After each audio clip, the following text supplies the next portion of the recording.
قدم دكتور ميشيل دوفوس. يس. بعدين البرتو فياريلي انا بطرس، بعدين دكتور سهيل، دكتور بطرس، وبعدين دكتور فطوم.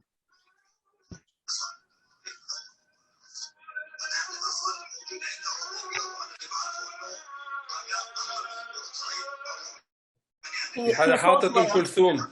ام كلثوم. لا هذا صوت الاذان ماهر. اذان. اذان. one side الأذان one side أم كلثوم right. الأذان بصوت أم أنا أقول لك أروح لفين. بالضبط. That's a good catch. Yeah, that's right. يلا إن شاء الله next meeting will be in December Dubai. Looking Yes, forward to see you there. Well, we hope so. We hope so. Nobody knows what's happening. Are you لا coming? إن شاء الله لا إن شاء الله كله تمام. You coming to the ASRM this year or not? No, not really. Not. Yeah. Maybe next year. Yeah, I am also. I just canceled. I'm doing the I'm doing it virtually. Although I have a couple of things and so on, but hopefully my colleagues will do it. Yeah. Where is it going to be, Doctor? It's Baltimore, Maryland. Yeah. Yeah. Yeah. No. Situation here is not great. Yeah, as you know. Yeah. From the COVID point. Yeah. Yeah, I know. دكتور فطوم أهلا وسهلا فيك. شكرا يا هلا، كيف حالكم؟ أهلا وسهلا. دكتور فطوم. الكوميتي دكتور مازن تعرفه، دكتور فهيم، ماهر معايطة، everybody else، دكتور سهيل معشر، بطرس رزق، ميشيل دوفوس، والبرتو فياريلي. يا هلا.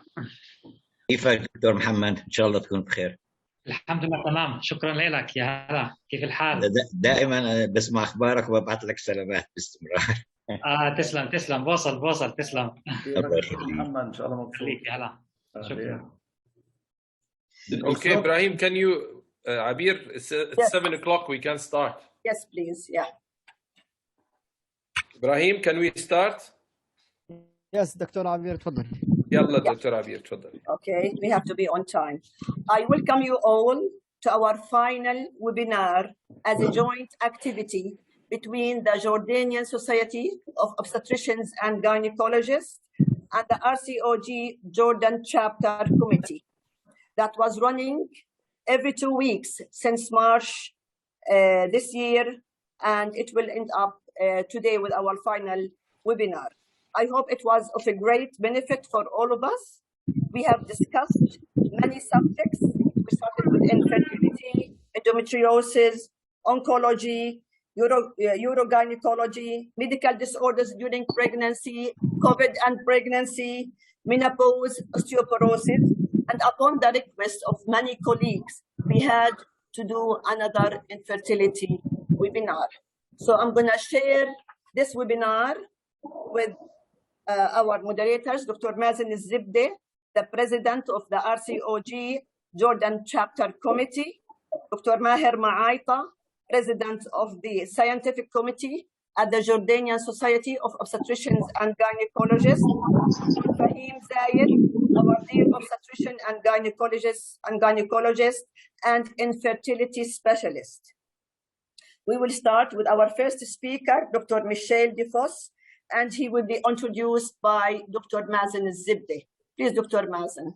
Thank you, Dr. Abir. It's my pleasure to be with you here this evening. You know, this is number 11 webinar, which is done by the combined effort of the Society of Obstetricians and Gynecologists in Jordan and the Jordanian Royal College Representative Committee. This webinar is going to be number 11, as Dr. Abir mentioned. And before we start, I would like to thank the sponsor of this activity, Fering Company. And it is my pleasure to welcome the distinguished speakers. The first speaker will be Dr. Michael DeVos from Belgium. He's Associate Professor in Reproductive Medicine and Senior Medical Director at the Center of Reproductive Medicine in Brussels, VUB. Dr. DeVos studied medicine in Belgium and he obtained his PhD from Leeds. I think Dr. Fahim Zayed also has his PhD from Leeds. I don't know if you know each other. He is recognized as ISHRI subspecialist in reproductive medicine and surgery. He has a lot of research and more than 70 scientific papers as author or co-author. Let us welcome Dr. Michael DeVos. He's going to talk about how to optimize ovarian stimulation in predicted hyper responders. Please, Dr. DeVos. I would like to share my screen, and I hope that you will be able to see it right now. Can you see my screen? Yes. Without the notes, or do you see notes? You don't see notes. No notes, no. That's just the lecture. Slides. Okay, thank you so much. So yeah, I would like to thank the Jordanian Society very much, and also the Royal College, but of course as well the company Ferring to give me the opportunity to discuss with you our experience and also the evidence about how to do IVF in predicted hyper responders. I have some disclosures here. And of course, most importantly, we have to come up with a definition for hyperresponder. Who is a hyperresponder? There is no real consensus for a cutoff for hyperresponse. However, beyond an oocyte yield of 15 oocytes, apparently live birth rates after fresh embryo transfer did not increase according to a large study of Sunkara 10 years ago. The question is, of course, you can observe hyperresponse, but more importantly, you have to be able to predict hyperresponse. So how can we identify hyperresponders before they start ovarian stimulation? So there we try to use anti-Mullerian hormone levels in the serum. These AMH tests have been used for the past decade in most of our clinics. For prediction of hyperresponse, we often use the cutoff of 5.2 nanograms per ml, which corresponds to more or less 35 picomole per liter, because this corresponds to the 75th percentile of women enrolled in 2 large RCTs sponsored by Ferring. We could also use the follicle number per ovary, and there has been quite a high cutoff, 19 follicles to predict polycystic ovary morphology. So you call an ovary polycystic as soon as it has 19 antral follicles, as measured with high quality ultrasound scan machines. At the moment, we are not so much afraid of hyperresponse as we used to in the past. In the past, of course, we used to be to try to avoid hyperresponse because of the risk of ovarian hyperstimulation syndrome, but this no longer is such a big problem anymore because we have new approaches, including GnRH antagonist protocols and avoidance of HCG and agonist triggering and vitrification of embryos. The question is still, do we want to have more oocytes? Are more oocytes better for the chances of a live birth? Well, what we know from observational studies, and this has been very correctly discussed by Nikos Polizos, published in Fertile Sterile, and he found that the more oocytes were observed, the higher the cumulative live birth rates in a woman undergoing IVF treatment. The problem is, of course, that when you look at this graph, you are comparing high responders with other categories of response. And obviously, these are different women. So we cannot decide based on this graph that there is use in increasing the dose in a given patient to improve the IVF success rates. This we cannot conclude. The only thing that will increase is the incidence of side effects, of swelling, also OHSS in women, with increasing doses of gonadotropins. And also a remarkable study by Juan Carlos Arce in 2014 has shown that when he was using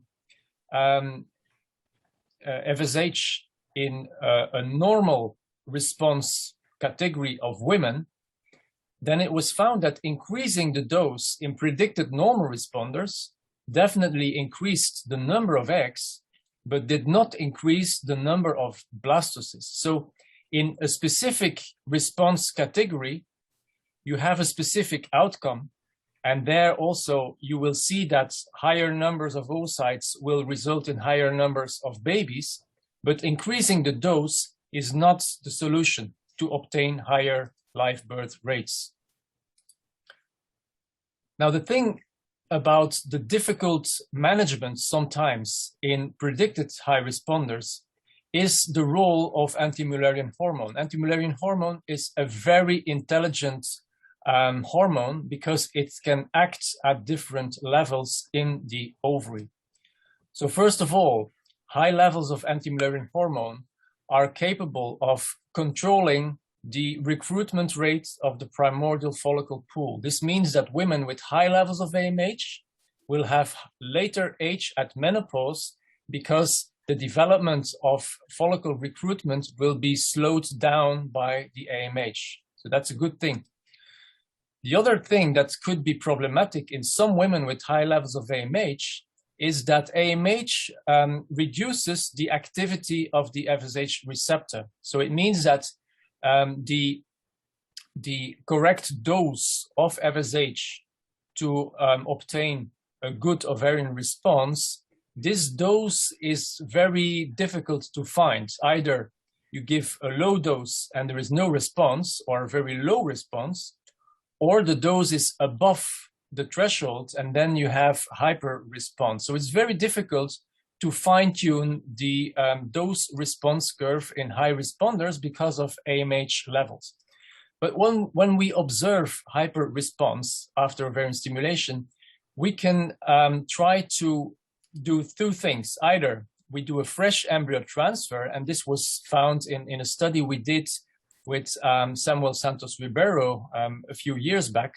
So when we observe hyper response as defined by more than 18 follicles of more than 10 millimeters on the day of trigger, then we did two things. We randomized the women into two different groups, either fresh transfer with enhanced luteal phase support or a vitrification of all embryos without HCG. And there we saw that the OHSS rates were remarkably lower in the vitrification, in the elective vitrification group, which is no surprise, but the number of embryos and the live birth rates after the first embryo transfer were the same. So vitrification of embryos in hyperresponse, this is a safe and efficacious strategy in hyperresponders. If you are confronting a hyperresponder, well, you have to know whether the patient has polycystic ovary syndrome or not, because some phenotypes, especially the phenotypes with increased body weight, insulin resistance, and hyperandrogenemia, will result in a higher risk of miscarriage and also higher obstetrical risk, preeclampsia, and placental solution and things like that. So this is important to know beforehand. Also, when the patient is overweight or when she is obese, there is importance of lifestyle modifications before starting ovarian stimulation. It's better to have a safe stimulation and a healthy baby in a healthy mother. It is recommended to use metformin as co-treatment in hyperandrogenic patients with a BMI above 25. If the patient has no hyperandrogenic features, then you can only, well, you can start metformin in BMI above 30.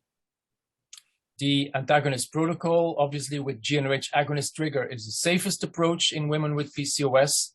And we use published thresholds for GnRH agonist triggering. And we can also use thresholds for elective vitrification. In our center, we vitrify the embryos if we have more than 25 eggs after egg retrieval. The question now, and now I'm coming to the main point of this discussion, is whether we should stimulate the ovaries in predicted hyperresponders with HPHMG, with urinary gonadotropins, or with recombinant FSH. So what do we know from the studies that have been done? Well, there is the prospective RCT published last year in Fertility and Sterility by Ferring, the Megaset HR, so in high responders.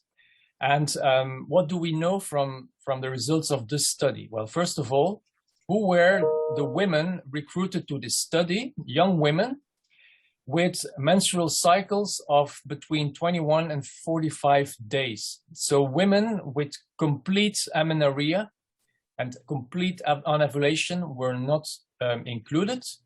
And women were not included when they had high levels of testosterone. So specific subtypes of polycystic ovary syndrome were not recruited to this study. Only women with good prognosis and with normal levels of testosterone were recruited. Normal weight as well. So women with a BMI above 30 were not recruited. And all women had AMH levels above 5 nanograms per ml. So what was done? The patients all received 150 units of either HPHMG or recombinant FSH for 5 days. And then it was up to the medical doctor to decide whether he wanted or she wanted to increase the dose by 75 units every day as needed. Trigger was HCG as standard approach. However, if more than 30 follicles were observed of at least 12 millimeters, then the HCG bolus was replaced with GnRH agonist trigger. So when you first look at this, you would say, well, I think 30 follicles is quite high number to decide for a GnRH agonist trigger. But this was the design of the study, and we cannot change this. Now, the patients, and we are talking now about 620 women randomized, of which 201 had a fresh blastocyst transfer in the HPHMG group, and almost 200 had a fresh blastocyst transfer in the recombinant FSH group. And ongoing pregnancy rates after the first fresh blastocyst transfer was the primary outcome of the study. Secondary outcomes included cumulative pregnancy rates, where women were allowed to be followed up for 6 months with 1 to 3 additional frozen blastocyst transfers. So let's look at the first results and the results in the lab after egg retrieval in either HPHMG stimulated cycles or recombinant FSH stimulated cycles. So we see, first of all, that there is a significant difference in the number of oocytes. So you have more oocytes if you stimulate these hyperresponders with recombinant FSH, 22 oocytes on average, compared to 15 after Menopur. And this also translated in 1 more excellent blastocyst in the recombinant FSH group compared to Menopur. However, if we look at the primary endpoints, ongoing pregnancy rates after cycle start, there is no difference. So in both groups, the efficiency in terms of ongoing pregnancy rate was equivalent.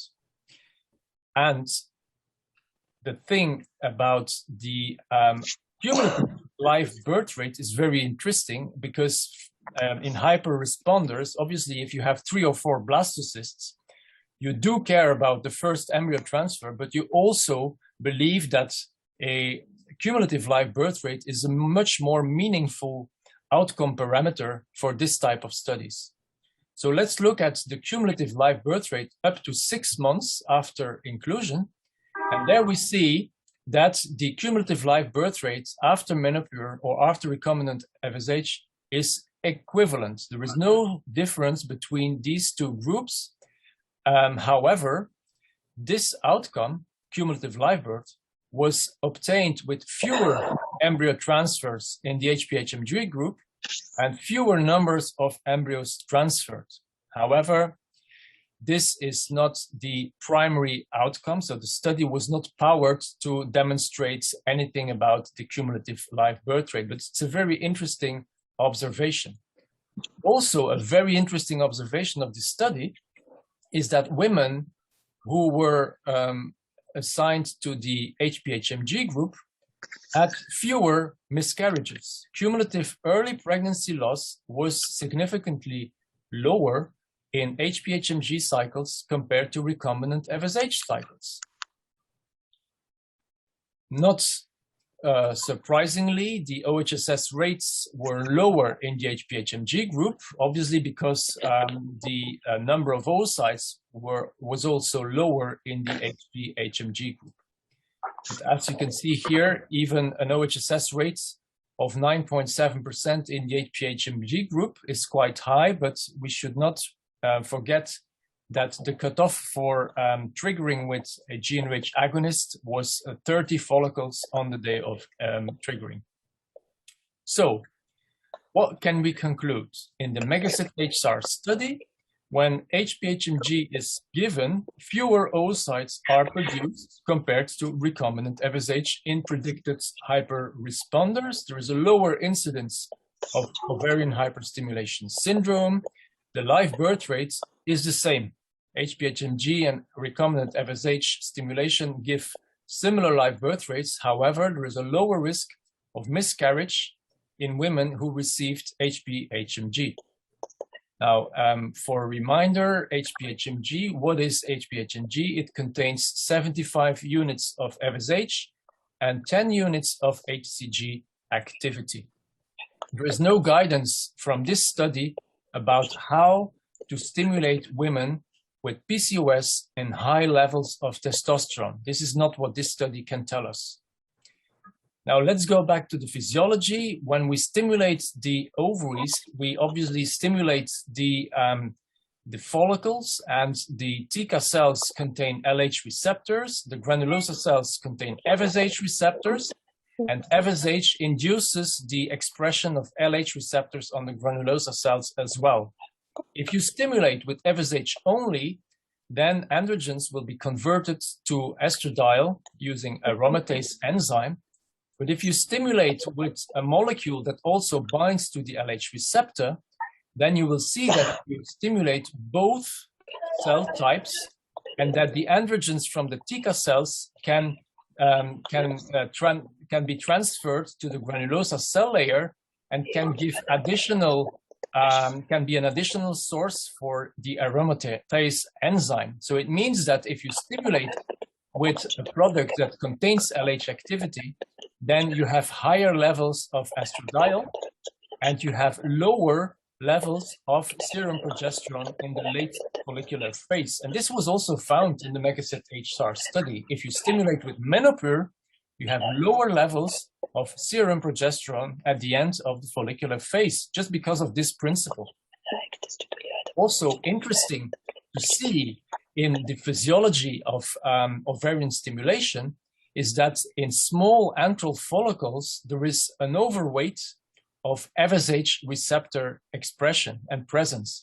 However, in the late follicular phase, from cycle day 6-7 onwards, you see a more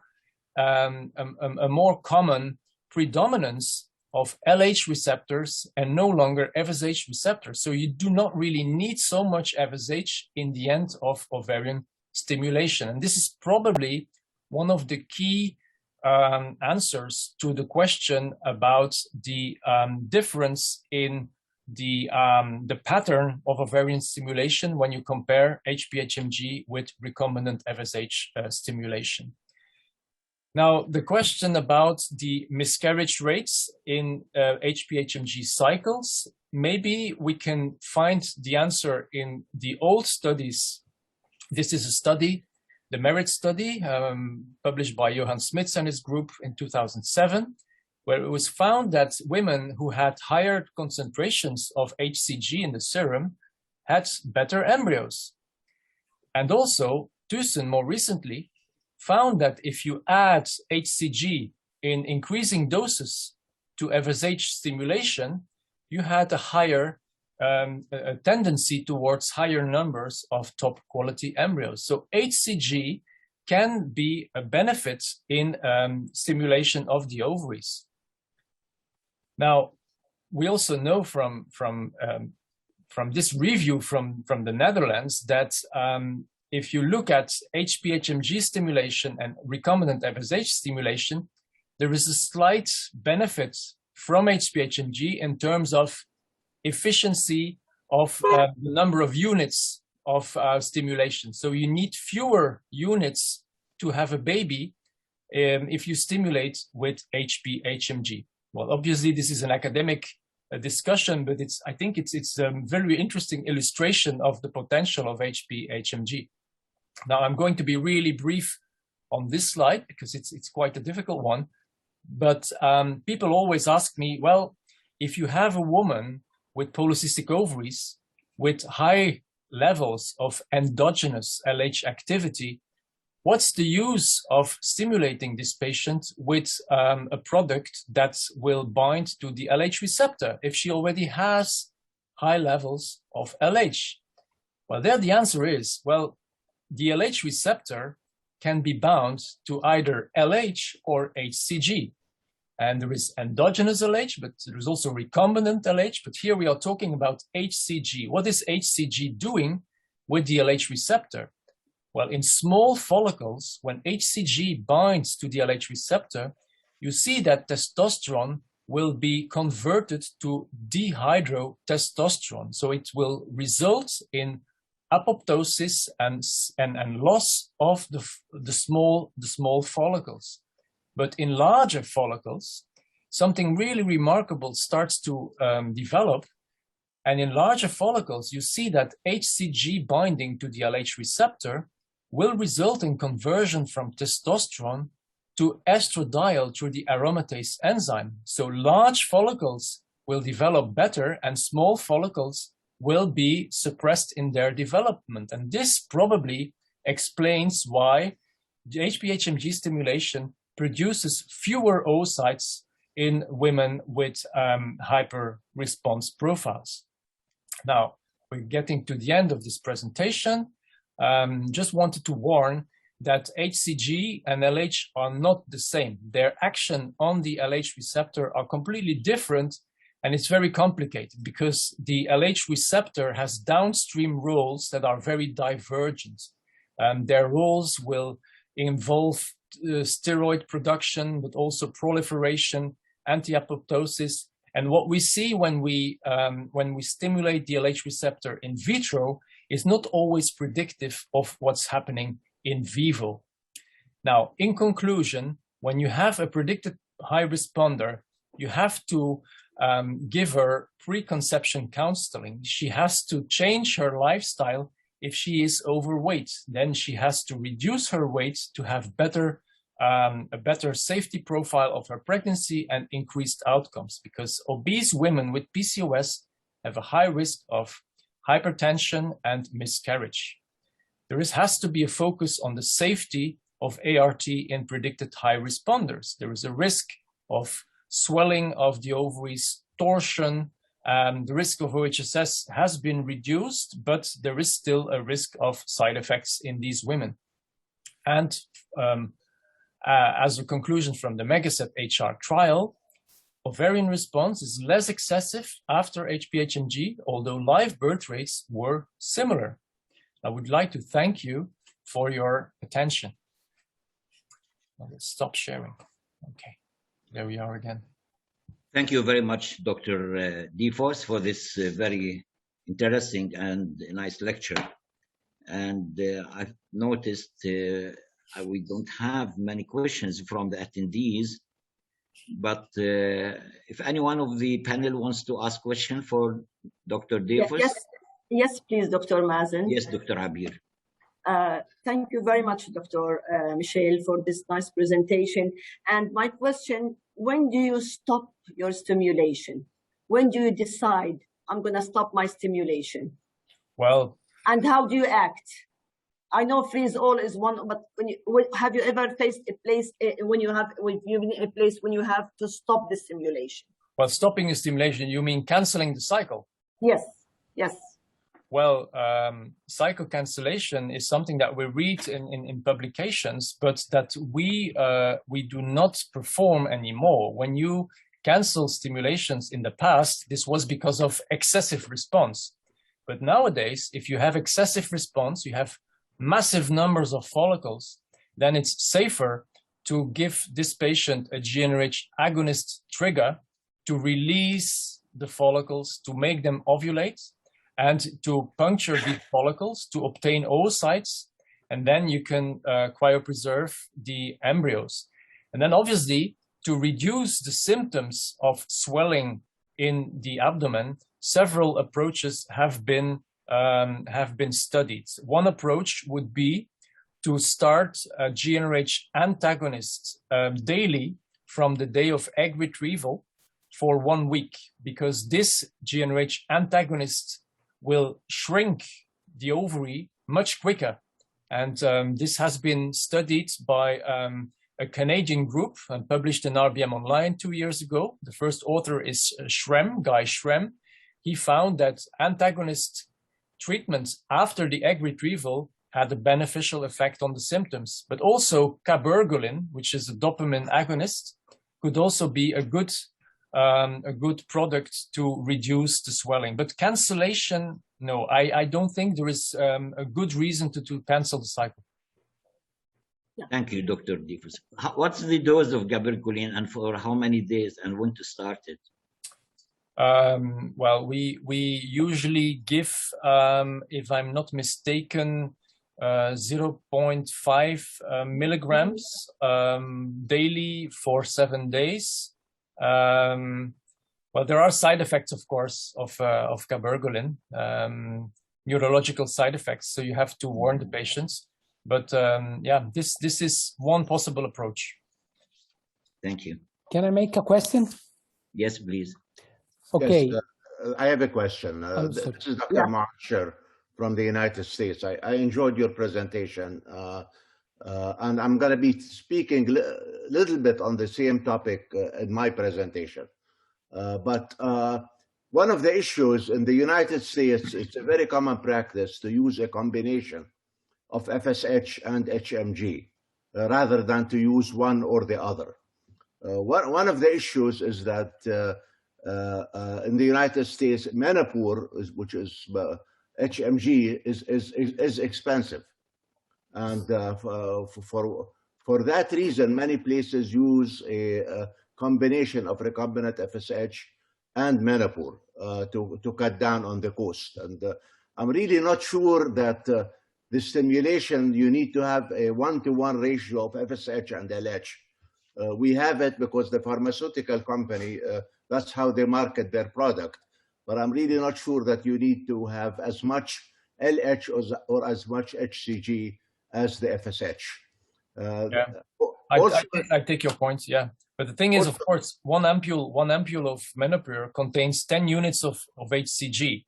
So you are saying that should be enough for ovarian stimulation. Yeah, but 10 units of HCG corresponds to approximately 140 units of LH. So many groups in the United States, I don't do that, but I can understand why they do that. Instead of giving Menopur to these patients, in addition to recombinant FSH, they give them microdose HCG, like 20 units of HCG, which is much cheaper than using a product like Menopur, which is nothing wrong with Menopur. It's a good product, but giving microdose HCG is much cheaper.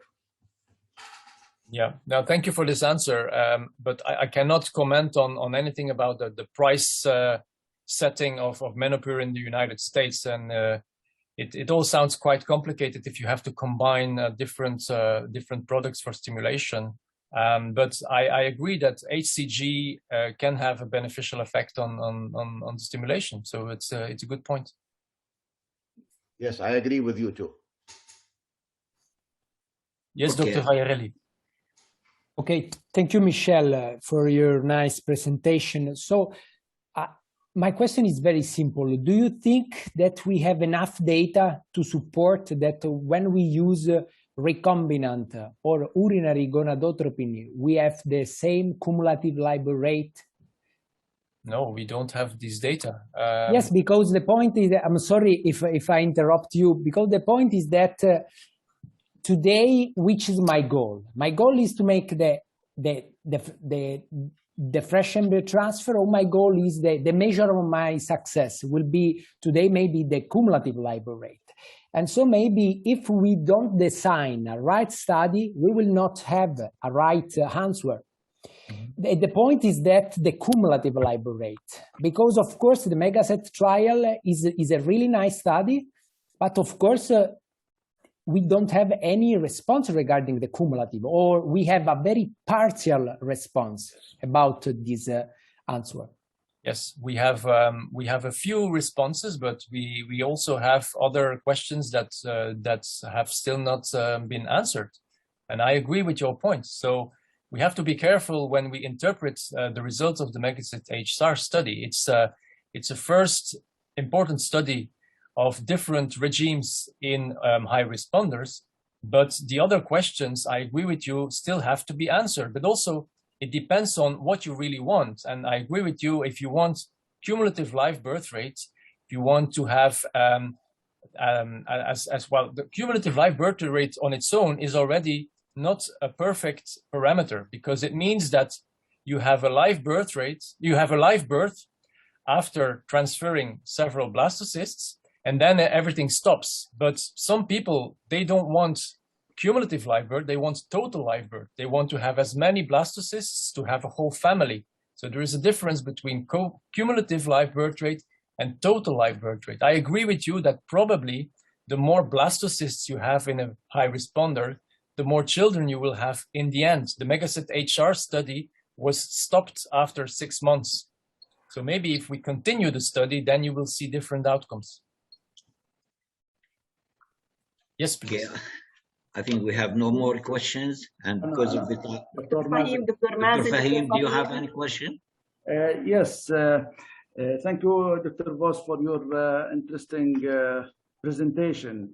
I just wonder if in your practice or in your institute, for those who have really a history of bad hyperstimulation and maybe needed admission at that time, would you consider it in your institute that there are, like, considering natural cycle or modified clomid with antagonist, IVM, in vitro maturation, costing, are they considered in your institute, or yes, the ones you just mentioned?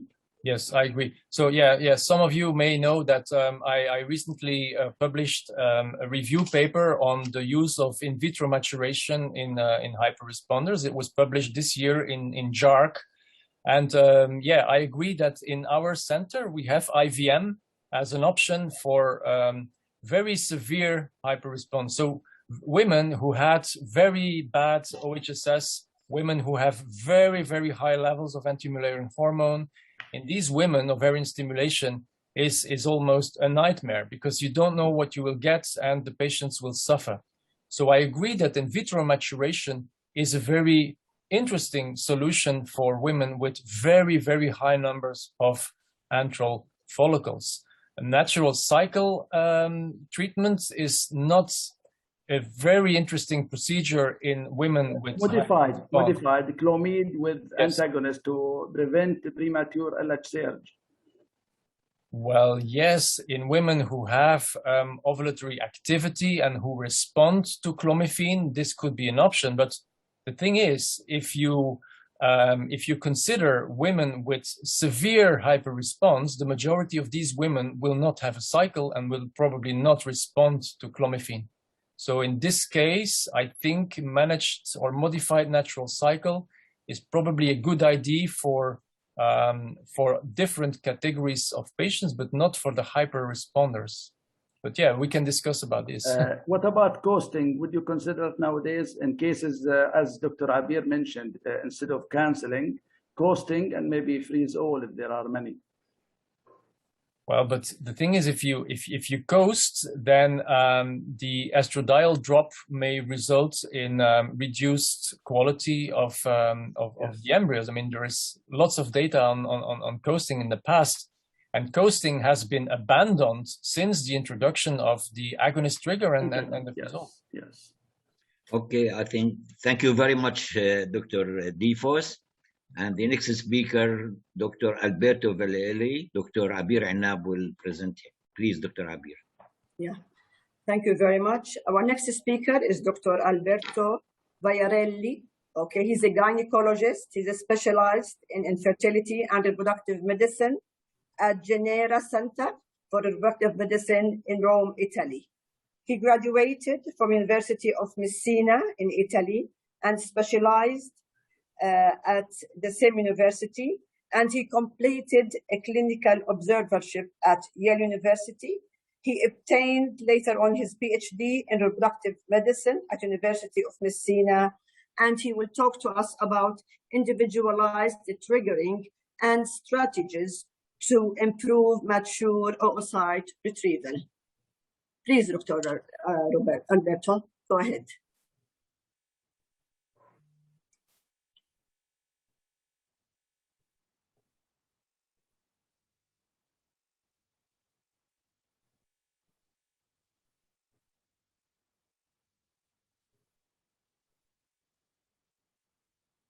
Hello, can you hear me?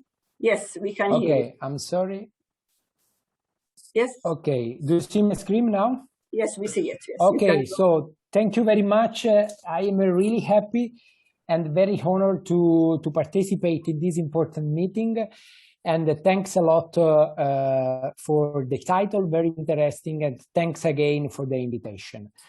So, of course, I think that today the measure of the success is now totally different, because we have to take in consideration that for me the cumulative LIBOR rate can be a very good parameter if you want to measure our success. Of course, the advance in IVF, such as the blastocyst culture, the aneuploid testing, the knowledge of the dynamic of the folliculogenesis, and the efficiency cryopreservation method have profoundly changed the approach to managing infertility patients, and in particular poor prognosis patients.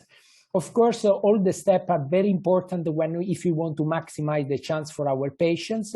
The control of the virus stimulation is a crucial point.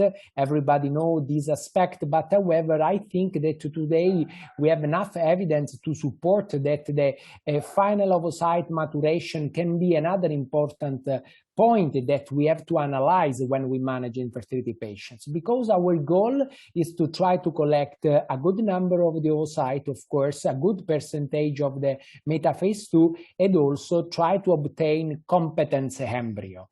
I will try to discuss about what does mean competence of oocyte and competence embryo. So everybody knows that we discussed in the previous, thanks to Professor DeVos, regarding the importance of the oocyte, that we have many data to support the strong correlation between the oocyte and the cumulative LIBOR rate. And we know that, of course, when we collect oocyte, we can increase some risk, such as the hyperstimulation syndrome. But the point is that, this is our goal when we manage infertility patients in our setting, of course, depending which setting do we work. But if you have a good cryopreservation program, if you are able to freeze oocyte and to freeze embryo, I think, again, that the cumulative LIBOR rate must be one of the most important parameters. But of course, to obtain this goal, the final oocyte maturation is important. And so the point is that when we have our right drugs, and which is the right time for the trigger. So if you look at the physiology, we know that the FSH and the LH have an important role to promote the follicle growth and the ovulation. And we know that the endogenous LH is secreted regularly every 16-90 minutes, and so we have a very low level in the early mid follicular phase, and then we have a rise increase of the LH LH for the ovulation. I want to go back a little bit, just because I think that try to make a right stimulation is mandatory if we talk about the trigger, because if we make some wrong during the stimulation, of course, the trigger, we don't have any positive or negative impact in the last point. And so I think the tailoring of the patients, so we need to know which is the patient in front of you in terms of the potential, in terms of the biological age, in terms of which is the ovarian reserve of the woman that we have in front of us. Regarding the stimulation, I don't want to talk I want to talk regarding this aspect, but in the ideal patients, in normal responder, if you look the evidence, there is no any evidence regarding some different, so you can use wherever you want, recombinant or urinary gonadotropin. The point is that the LH activity, I think we need to understand which are the categories of the patients that need the LH activity. Because not all the patients need the LH, because is enough the endogenous LH after agonist or antagonist protocol that can be enough to have a good ovarian, a good folliculogenesis. But anyway, in some specific patients, such as the hypogonadotropic hypogonadism, or when we have very low level of the LH after the generation analogous in agonist or in antagonist protocol, when we have patients with advanced maternal age, when we have patients with eating disorder. So in this particular group of the patients, we can discuss if we need the LH. And the level of the LH is correlated with the type of the trigger that can I use, and is correlated with the optimal or suboptimal response in terms of number of the oocyte, in terms of maturation, in terms of maturation rate of the oocyte. We can discuss which is the cutoff level. Some evidence support that we need, when we have very low LH, less than 1.5, maybe we need the application, the administration of the LH. However, the question is still open.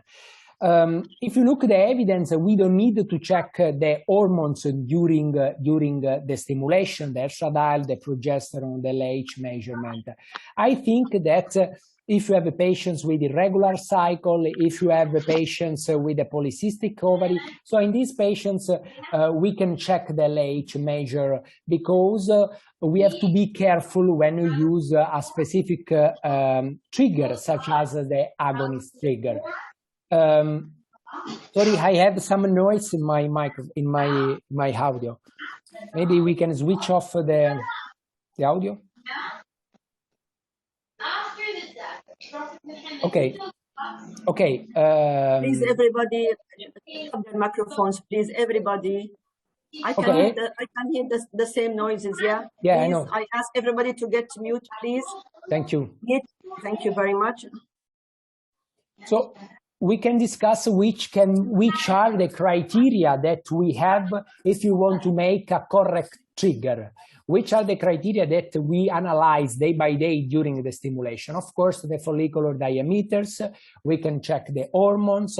We can analyze the ratio of the peak regarding the estradiol, correlate with the number of the oocyte larger than 40 millimeters. We can take in consideration the duration of the stimulation.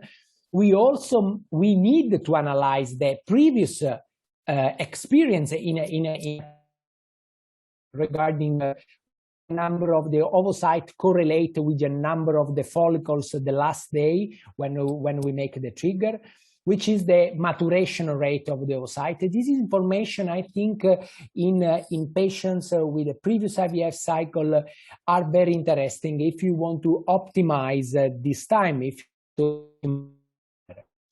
So I think it's important also to take in consideration which setting do you work, and also which patient do you have in front of us.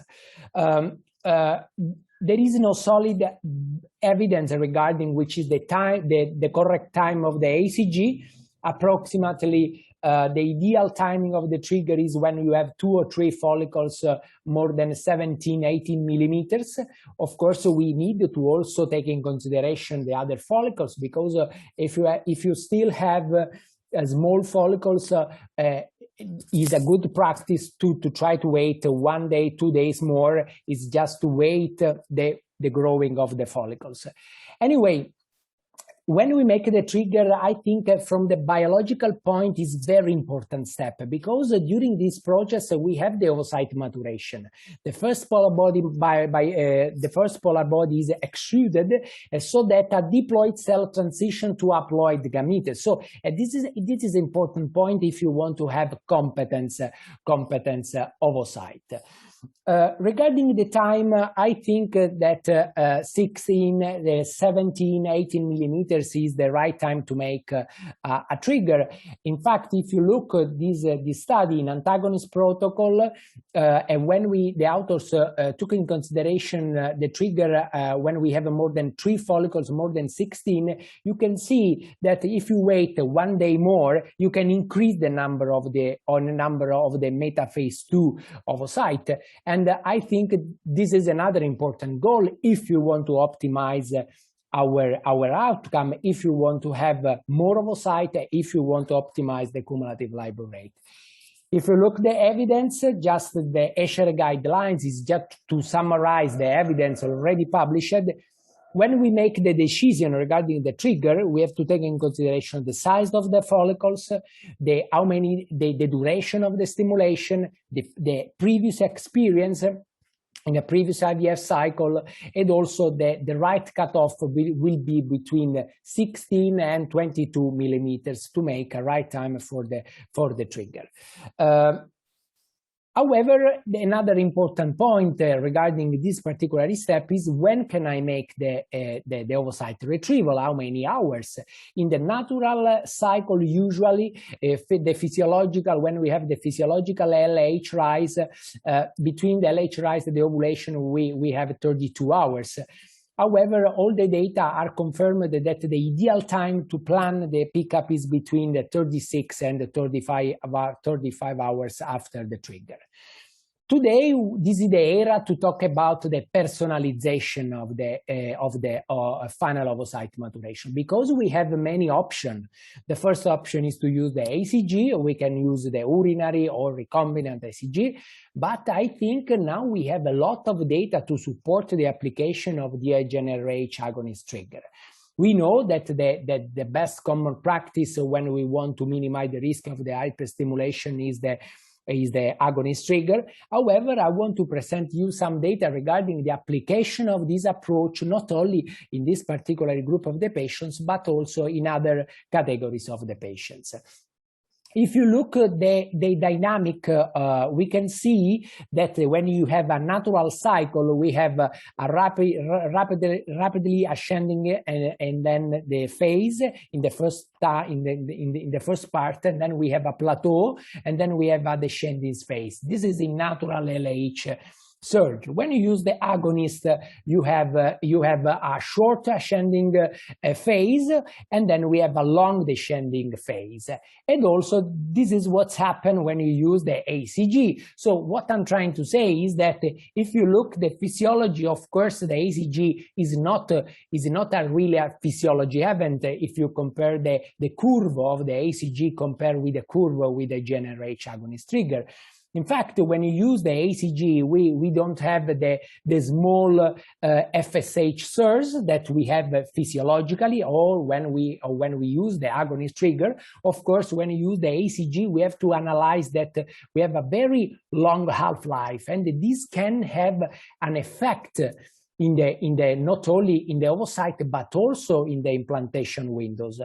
And also we can have a early luteal overstimulation. We can have a sobraphysiological stimulation of the corpora lutea in the early luteal phase. This is the reason why we can have some impact in the implantation. Anyway, if you look at the data, if you want to use the urinary gonadotropin, usually is the gold standard. In the majority of the center, they use urinary gonadotropin for the trigger. We can discuss if we need 5,000 or 10,000 units. Some data support that application of the 5,000 if you want to reduce the OHS risk, but however there is not different in terms of the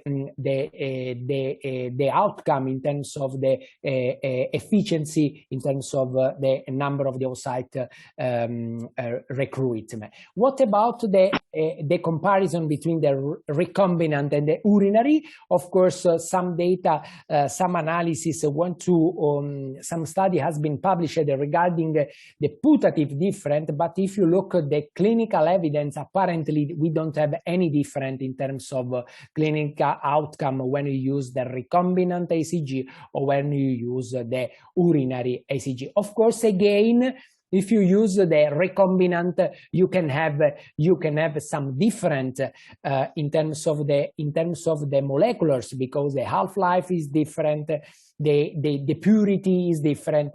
But however, if you look at the clinical data, we don't find any difference.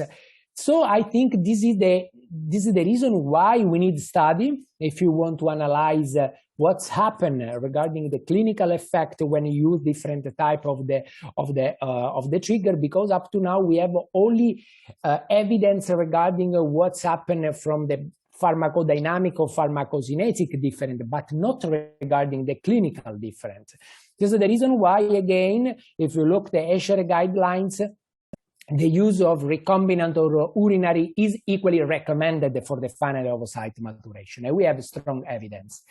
I want to spend some slides regarding the agonist trigger, because we don't have a data to support which is the ideal agonist trigger.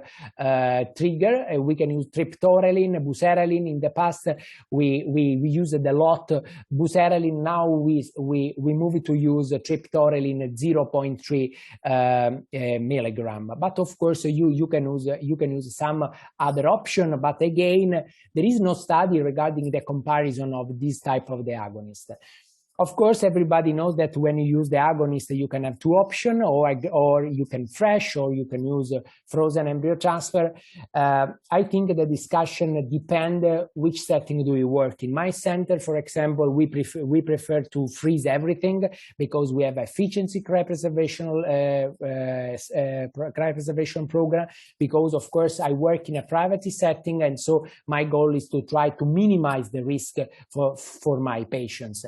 And I have evidence to support that the agonist trigger and then freeze-all is a right strategy if you want to optimize the safety for my patients. And so I don't want to spend some words regarding this point. My question is that when I need to use the agonist to avoid the hyperstimulation. Professor De Vos just analyzed this aspect, but however, we don't have strong data, which is the real cutoff, the 25 follicles, number of the oocyte, or is better to analyze case by case, and then depending which patient we have in front of us, and then in this case you can choose, okay, I use the agonist trigger and then I freeze all, or maybe I can use or I can perform a different protocol for my luteal phase support, and then I transfer in the fresh. So I think that we need study, or we need to evaluate these strategies according which setting do you work. Another strategies that I want to discuss with you is that the application of the agonist trigger not only in patients with the risk of the hyperstimulation. We published the last year this paper regarding the concept of the competence of the oocyte after different trigger, urinary versus agonist trigger. And we concluded that if you use agonist trigger or if you use the urinary trigger, the competence is the same. But what does mean competent? This study was the first that analyze the competence in terms of fertilization, in terms of blastulation rate, in terms of the aneuploid rate. In our center, perform a lot of PGTA cycle, and also in some cases we use a double stimulation after agonist trigger, and so in patients with a suboptimal response, we use agonist and then we restart again. So what I'm trying to say is that today we can see that apparently when you use different type of the trigger, you don't have any effect in terms of the quality of the eggs and the quality of the hormone, because the fertilization, blastulation, and the aneuploid rate seems to be the same. The only parameters that we, I think, is very important to analyze the age. All in this way, we have a reduction in terms of the competence of the oocyte. But of course, we can have, when you use agonist, or also when you use the ACG, you can have a suboptimal response in terms of the oocyte yield, in terms of the high rate of the immaturity rate. And so the question is, why can I have this suboptimal response? When I have a low ACG intrafollicles level, this is the case when I have a high BMI, or when I make some mistake during the injection, or when the time is very short between the trigger, between the oocyte retrieval, or when I make the trigger very early, so when I have a small follicle less than 14 millimeter, or when I have some LH receptor deficiency. The problem is that it's not easy to distinguish these patients. This is the reason why when I want to use the agonist trigger, when I have in front of me patients with irregular cycle, with very low BMI, so in this case we have to be careful, because when I have a very low LH level during the stimulation, I can have a suboptimal response in terms of number of the oocyte collected, and so this is not this percentage, I think, is significantly. So when I have a level of the MAH, the level of the LH 0.1, I can have 25% of the, in this case, I can have a suboptimal response. This is another study. Michelle was one of the authors. Again, when you have a very low level of the LH at the beginning of the stimulation, be careful when you want to use the agonist trigger, because of course, the level of the LH can be correlated with the suboptimal response after agonist trigger. Very fast, I don't know if I have enough time. Again, the double or dual stimulation can be another option when I have empty follicle syndrome, or when I have history of the immature oocyte, or when I have low or poor oocyte yield. And so we can have double stimulation. We can have different protocol. This is one protocol when you make the agonist trigger 40 hours before the pickup, and the ACG 34 hours before the pickup. So two trigger in two different time. And all when you make a dual trigger, so two different trigger in the same time. So all these strategies has been proposed in order to improve the number of the eggs and improve the maturation rate of the oocyte. We can discuss when you use the double trigger, which is the ideal ACG dose, 1,000, 2,000, 5,000. Theoretically, more than 1,000 is enough if you want to optimize the number of the eggs. Some data, however, all these data are retrospective study, and we don't have strong data to support the routinary application of the double trigger in poor responder patients. However, we can see some significantly different. Other paper propose the application of these strategies also in normal responder, and they show that we can have also benefit in terms of number of the oocyte, the number of the metaphase 2, but also seems that the application of the double trigger can be some benefit in terms of the implantation. This is another study. This is a good study design. But anyway, they support this strategy that we can improve the clinical outcome. I think that we don't have enough evidence to use this type of the application, and also, and this is the reason why we have to look the previous IVF cycle, and then we can make a discussion. Because if you take in consideration the meta-analysis, apparently in normal responder we don't have benefit in terms of number of the oocyte and number of the metaphase 2. Maybe we can have some benefit in terms of implantation. This is my last slides. Of course, the agonist trigger, the new application of the agonist trigger is in dual-stim protocol, for example, in poor prognosis patients, in poor responder patients. So this is the reason why we reduce the time of the corpora lutea, and then we can have, I think, this application, this trigger can have also some benefit in the new ovarian follicular waves, because we can have a physiological rise of the LH. Some studies supported application of different trigger in the duo-stim. Someone used the agonist in the first, the recombinant in the second, but however, this is just a preliminary concept. Of course, the control of ovarian stimulation is a crucial point, but also this is the time to talk about the personalization of the trigger, personalization of the final oocyte maturation, and we have different options. All these factors, I think, are very important if you want to improve the success for our patients in terms of the efficacy, in terms of the efficiency, time, reduce the risk for our patients, and also reduce the chance. So thank you very much, and thank you very much for the invitation. I stop my screen. Yeah, thank you very much. What was an interesting lecture, and now the floor is open for the questions. If anybody of the moderators would, yes, Dr. Boutros, go ahead. You have to unmute yourself. Boutros, you have to unmute yourself. Okay, perfect. You hear me? What a wonderful lecture, very enjoyable. So I was very interested in your study on the competence of oocytes, of agonists versus HCG and so forth.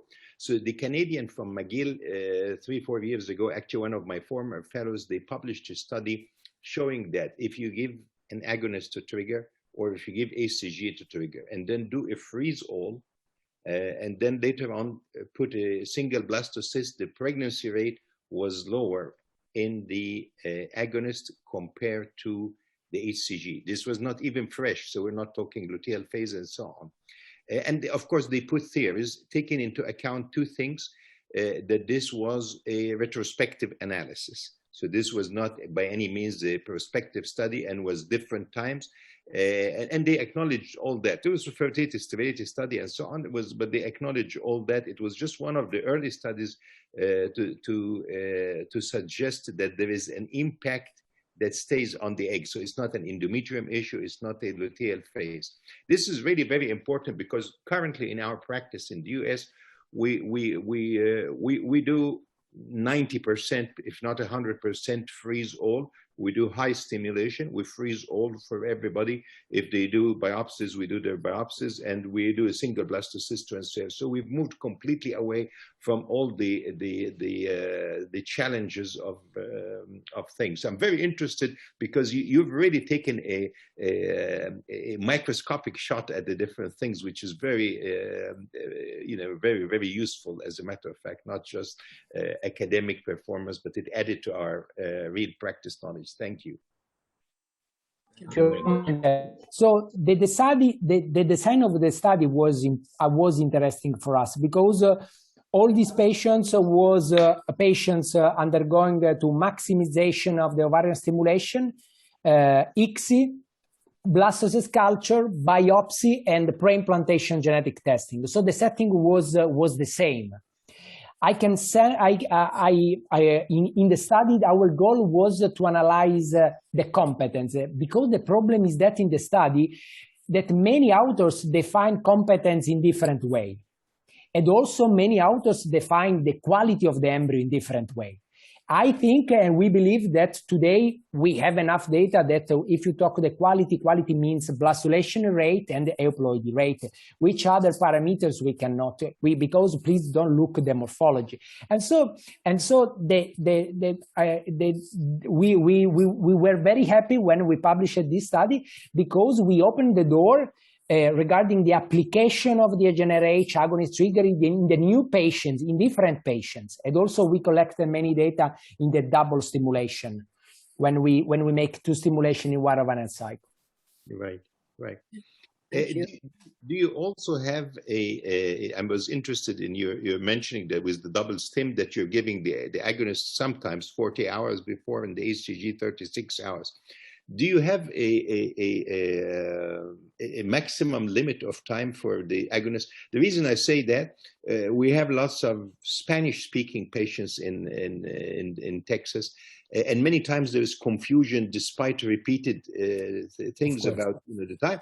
And then suddenly I found that they took the agonist like 40 hours, 42 hours, numbers that I have that challenges my my tolerance level. And then surprisingly, the oocytes were there, they did not ovulate, and like you said, the euploid rate, which is really our benchmarks and so on the blastocysts were perfectly good. So what is, I mean, you already have more experience in that. We did it by mistake.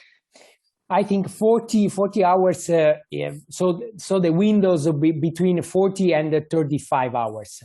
Of course, if you look the study, we don't have a lot of study regarding this aspect, because up to now the trigger was a conventional approach. We use 10,000 units, that's it. But now I think we can have we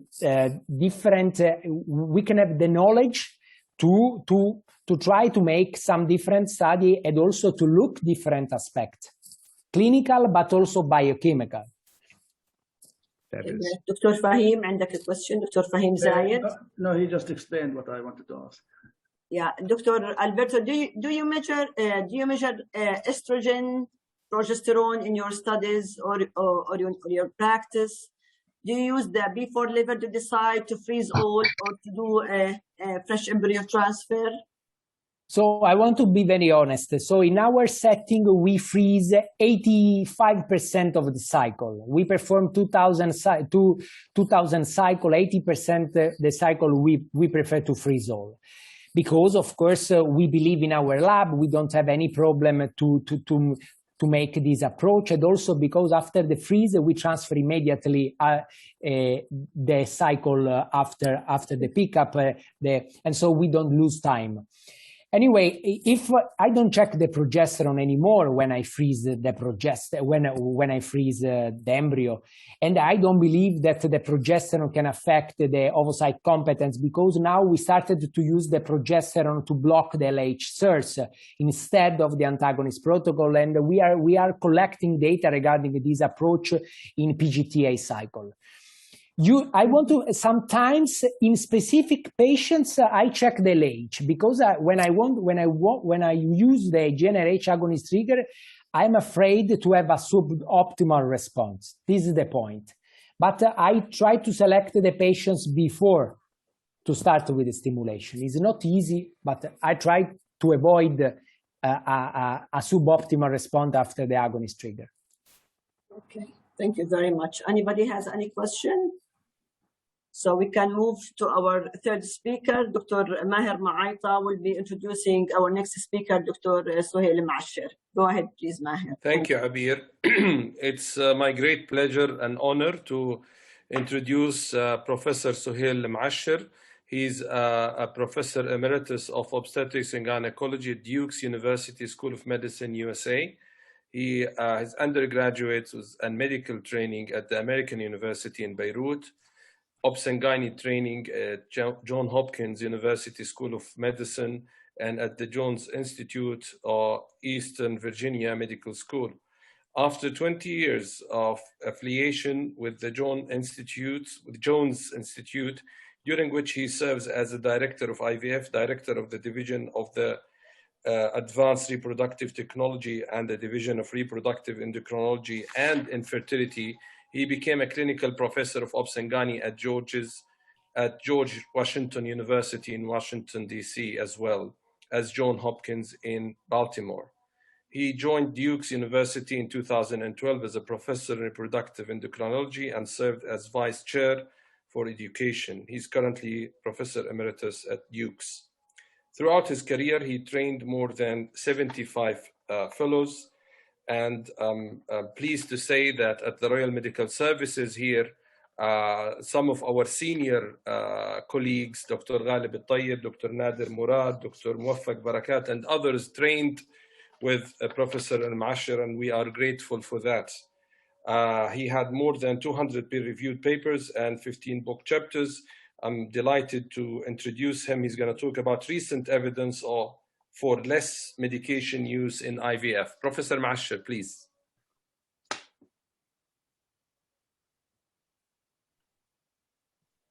Could you unmute yourself, sir?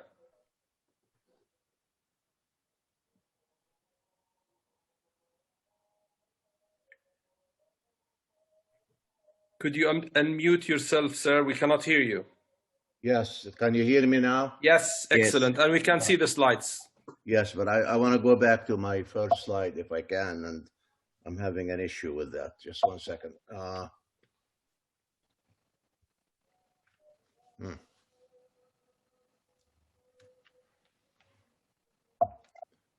right, my slides are not moving.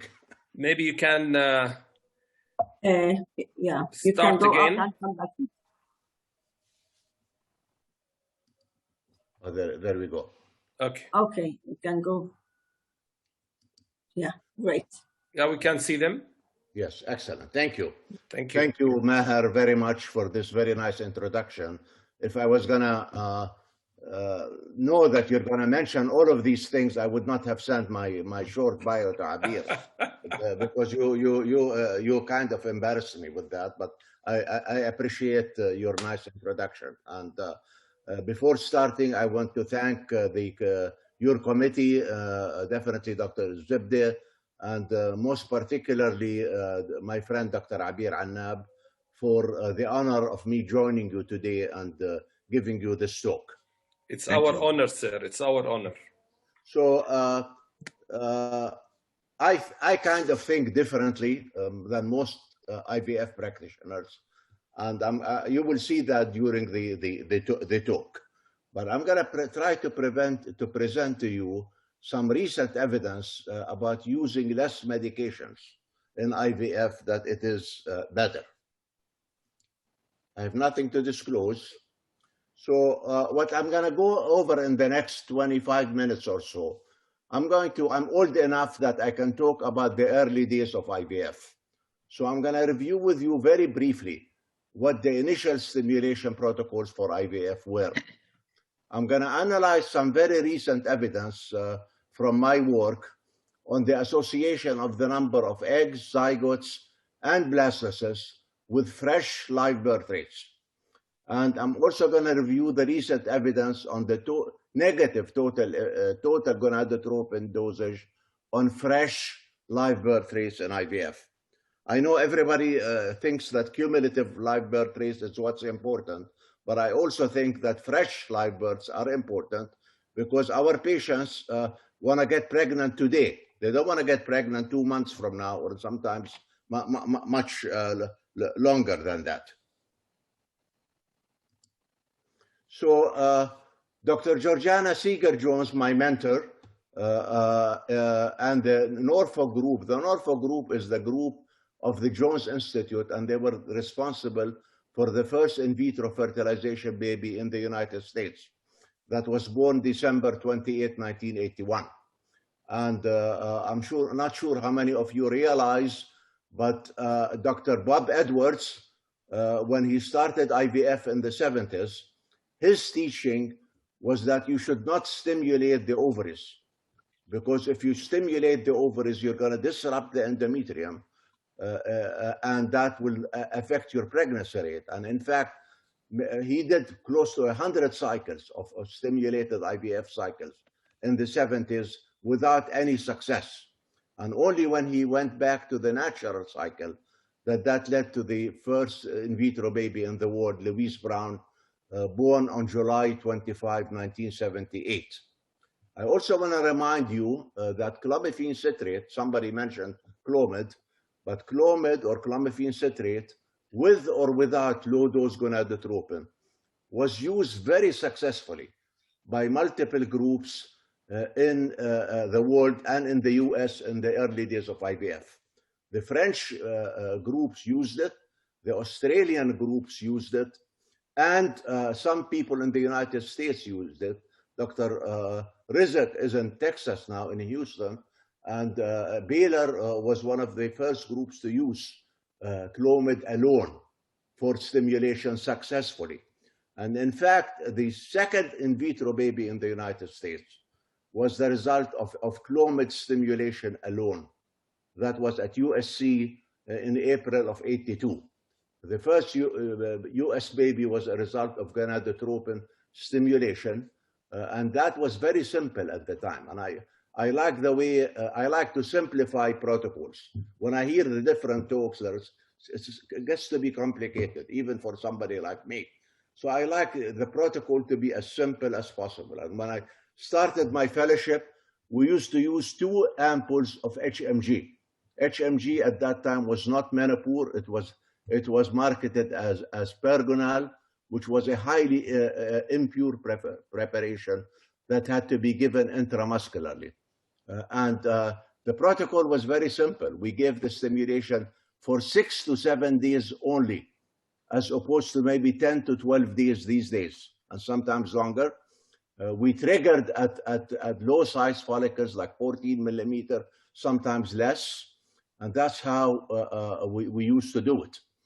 Of course, today with improvements in all aspects of IVF, and we're transferring 1 embryo for the vast majority of our patients. I think it's time to revisit how we stimulate and how much medications we use. This is the results from the Jones Institute in Norfolk when I was a fellow. And you could see that when 2 HMG were used, 2 vials or 2 ampoules of HMG at the time, we only got around, this was given for all patients, regardless of ovarian reserve. We got 3.7 eggs, but only less than half of that, only 1.5 were mature eggs, were metaphase 2 eggs. But then when you transfer these embryos, the pregnancy rate was not bad at all. This is in the early 80s, around 25%. And the reason we got very little mature eggs is because we used to trigger very early. The size of the follicle was small. Then when we increased the stimulation to 3 vials or 3 ampoules of HMG, we did not improve on the number of mature eggs, and the pregnancy rate per transfer did not improve. And then when FSH became available, this is urinary FSH at the time, when FSH became available and we added it to HMG for just the first 2 days of stimulation, we got more eggs, but not that much more mature eggs, and the pregnancy rate per transfer also did not improve. This is an article that I did when I was a fellow back in 1984, when we used a stimulation protocol of FSH and HMG together, what's known as the combo protocol. And you could see the number of embryos that we transferred. We transferred 1 embryo on some patients, but we transferred 6 or more on other patients. This was back in 1984. Embryo freezing was not common at the time, and we used to transfer all our embryos. But I'm just showing this to you that despite increasing the number of embryos that we transferred, this was day 2 embryos at the time, the pregnancy rate really did not improve very much from transferring 1 or 2 embryos. Now, in the mid-80s, people started using more medications. So we started with 2 ampoules of HMG, but people started to increase the dose everywhere. And there were many reasons for that. These are the reasons. One of them is that there is a misconception that increasing the dose will give you more eggs in all patients. We know this is not the case. Maybe in some patients, but in poor responders or patients with low ovarian reserve, this certainly doesn't work that way. Embryo freezing became available at the time, back in maybe around 83 or 84. And we started, we wanted more embryos, patients wanted more embryos because they wanted to freeze some of these embryos for later use. People started introduction of GnRH agonist suppression protocols. And in many situations in the United States, they added birth control pills to the GnRH agonist in order to suppress the cycle before. And when you suppress the cycle, then you're going to need more medications to stimulate the patient. The concept of cumulative pregnancy rate is not a new concept. This is a concept that we introduced in Norfolk back in the mid-80s, that you should look at the cumulative pregnancy rate rather than just looking at the fresh pregnancy rate. But I can tell you from experience and from my recollection of history is that there was very little, if any, attention to the endometrium. We concentrated on the eggs. We wanted more eggs, and hardly anybody paid any attention to what's happening to the endometrium when we did that. Now, this is a study from the US 10 years ago, from New York. They asked a very legitimate question that many people have asked over the years, including us. How many eggs do you really need? How many eggs do you need to have a baby? Now, we're talking about one baby from a fresh transfer. We're not talking about cumulative pregnancy rates. So how many eggs do you really need? Do you need 5? Do you need 10? Do you need 20? And they looked at their own data, which was a large data, and they divided the data, and when you have less or equal to 6 eggs, 7 to 9 eggs, 10 to 14, and more than 15 eggs, the live birth rate was the same. It did not improve the fresh live birth rate. It did not improve regardless of what is the number of eggs that is collected to begin with, whether you got 5 eggs or whether you got 20 eggs. The fresh live birth rate was the same. Now, we did a study, a very good study, actually, and I wish the first speaker referred to that, actually, because it talked about the number of eggs, and it talked about ovarian hyperstimulation at the same time. But we wanted to see whether the risk of OHSS and the live birth rate, fresh live birth rates, was related to the number of eggs obtained. So we looked at national data from the US. This is from the years 2008 to 2010. So this is before we started using GnRH agonists in patients who were at high risk. Before we did that, Kamal Sunkara looked at the British data. This was referenced in the talk. And they asked the same question in the United Kingdom data, is whether the number of eggs is related to the fresh live birth rates. And they analyzed in England 400,000 IVF cycles over a period of 20 years.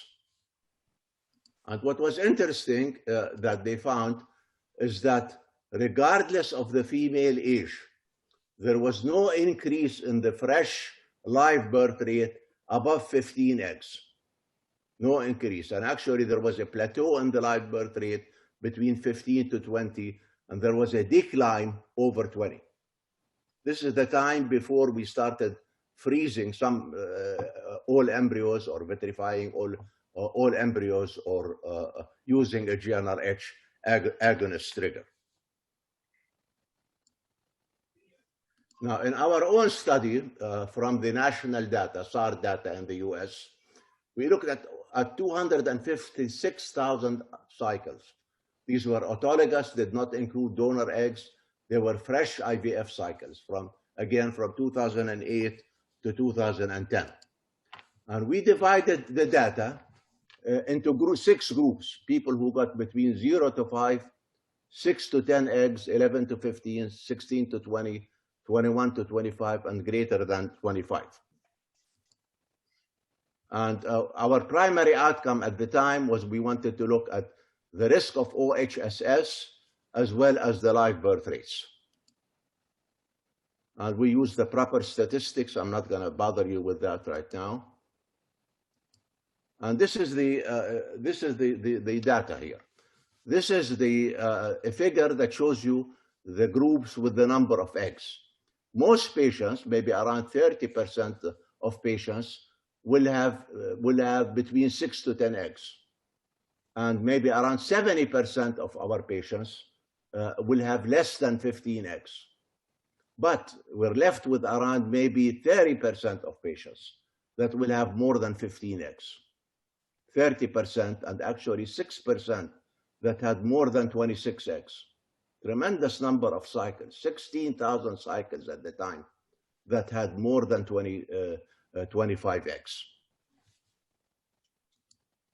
And this is the summary of what we found.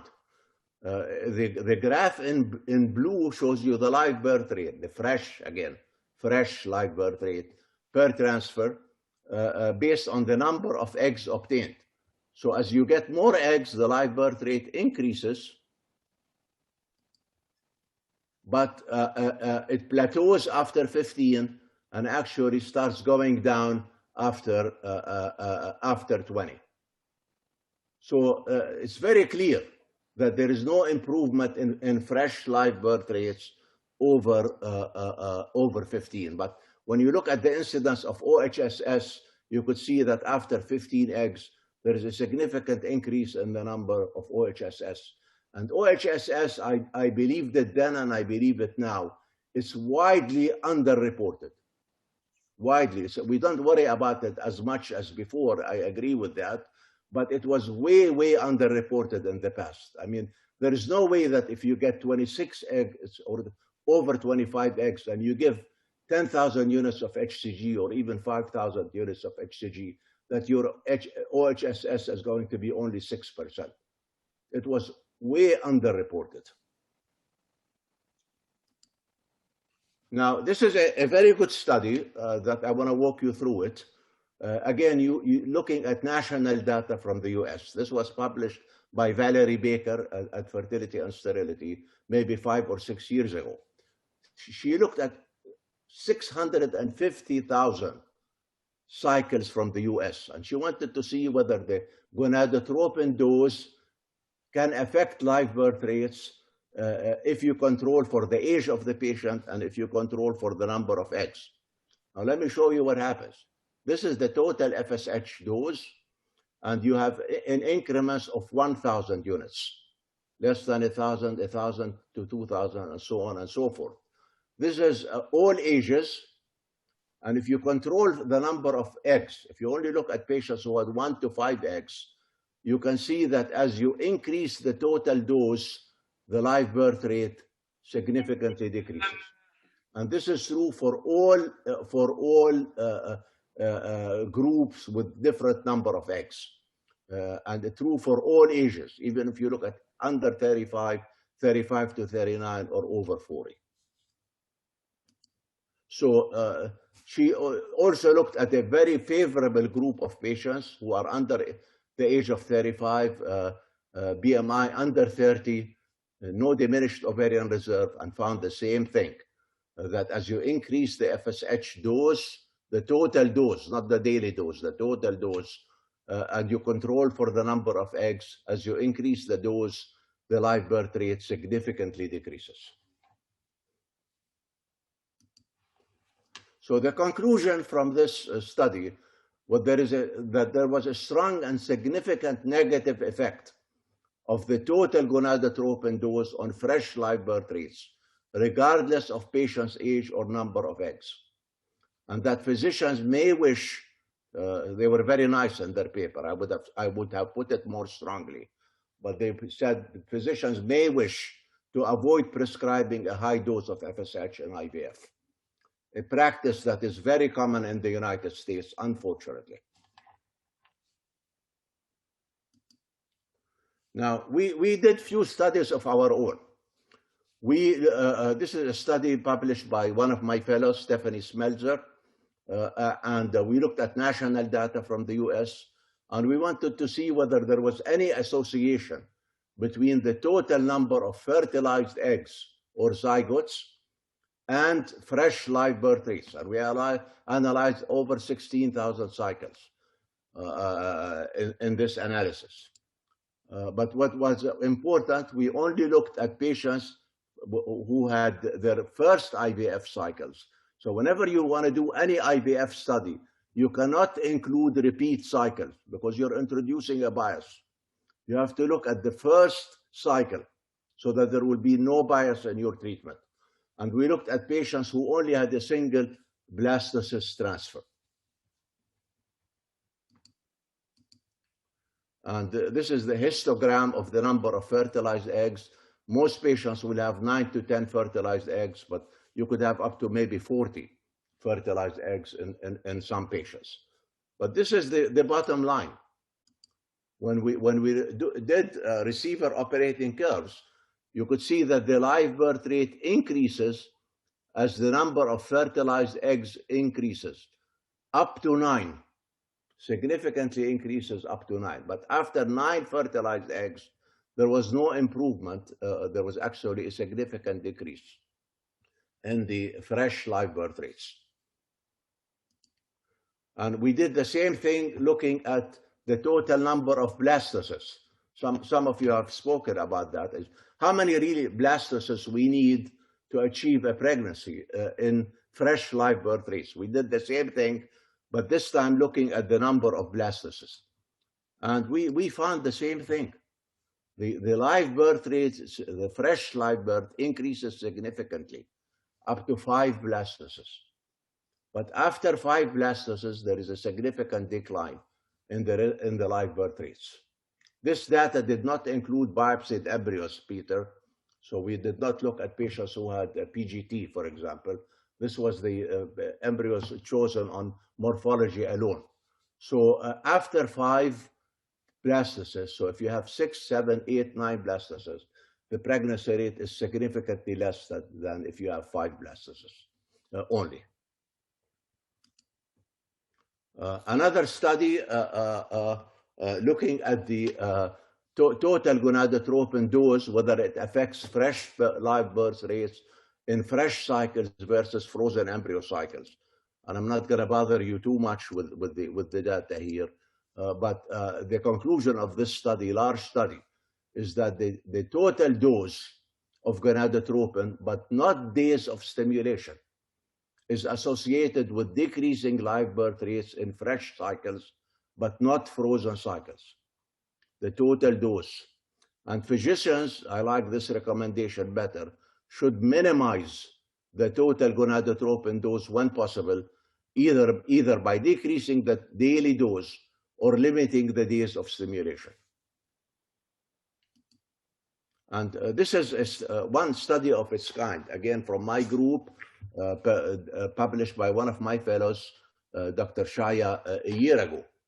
We looked at the same issue, but using a donor-recipient model. So we wanted to dissociate the ovarian stimulation from any effect on the endometrium. So we looked at 8,000 donor-recipient cycles from the national statistics. So we stimulate the donor, we create the embryos, but then we do the transfer to a different uterus. So you cannot blame the negative effects or an effect on the endometrium. And again, we had a lot of exclusions. I'm not going to bother you with that. But this is the bottom line. These are the donor population that we stimulated.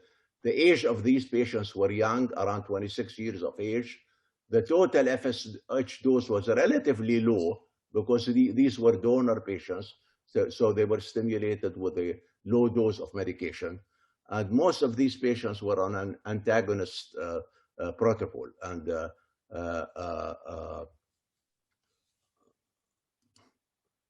we got around 21 eggs, 10 fertilized eggs, and most of these patients have undergone a single embryo transfer. This is what we found, very interesting. And this is the only study that I know about that have looked at this issue by dissociating the dose of medication from the endometrium. When we looked at the total dose and we looked at 500 units increase, 500 unit increase increment. So as for every 500 units increase, there was a decrease and there was a 3% decrease in the live birth rate in the recipient.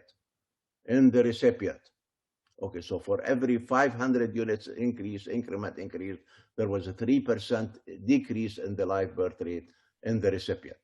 There was no association between the days of stimulation and the average FSH dose in this population and live birth rate.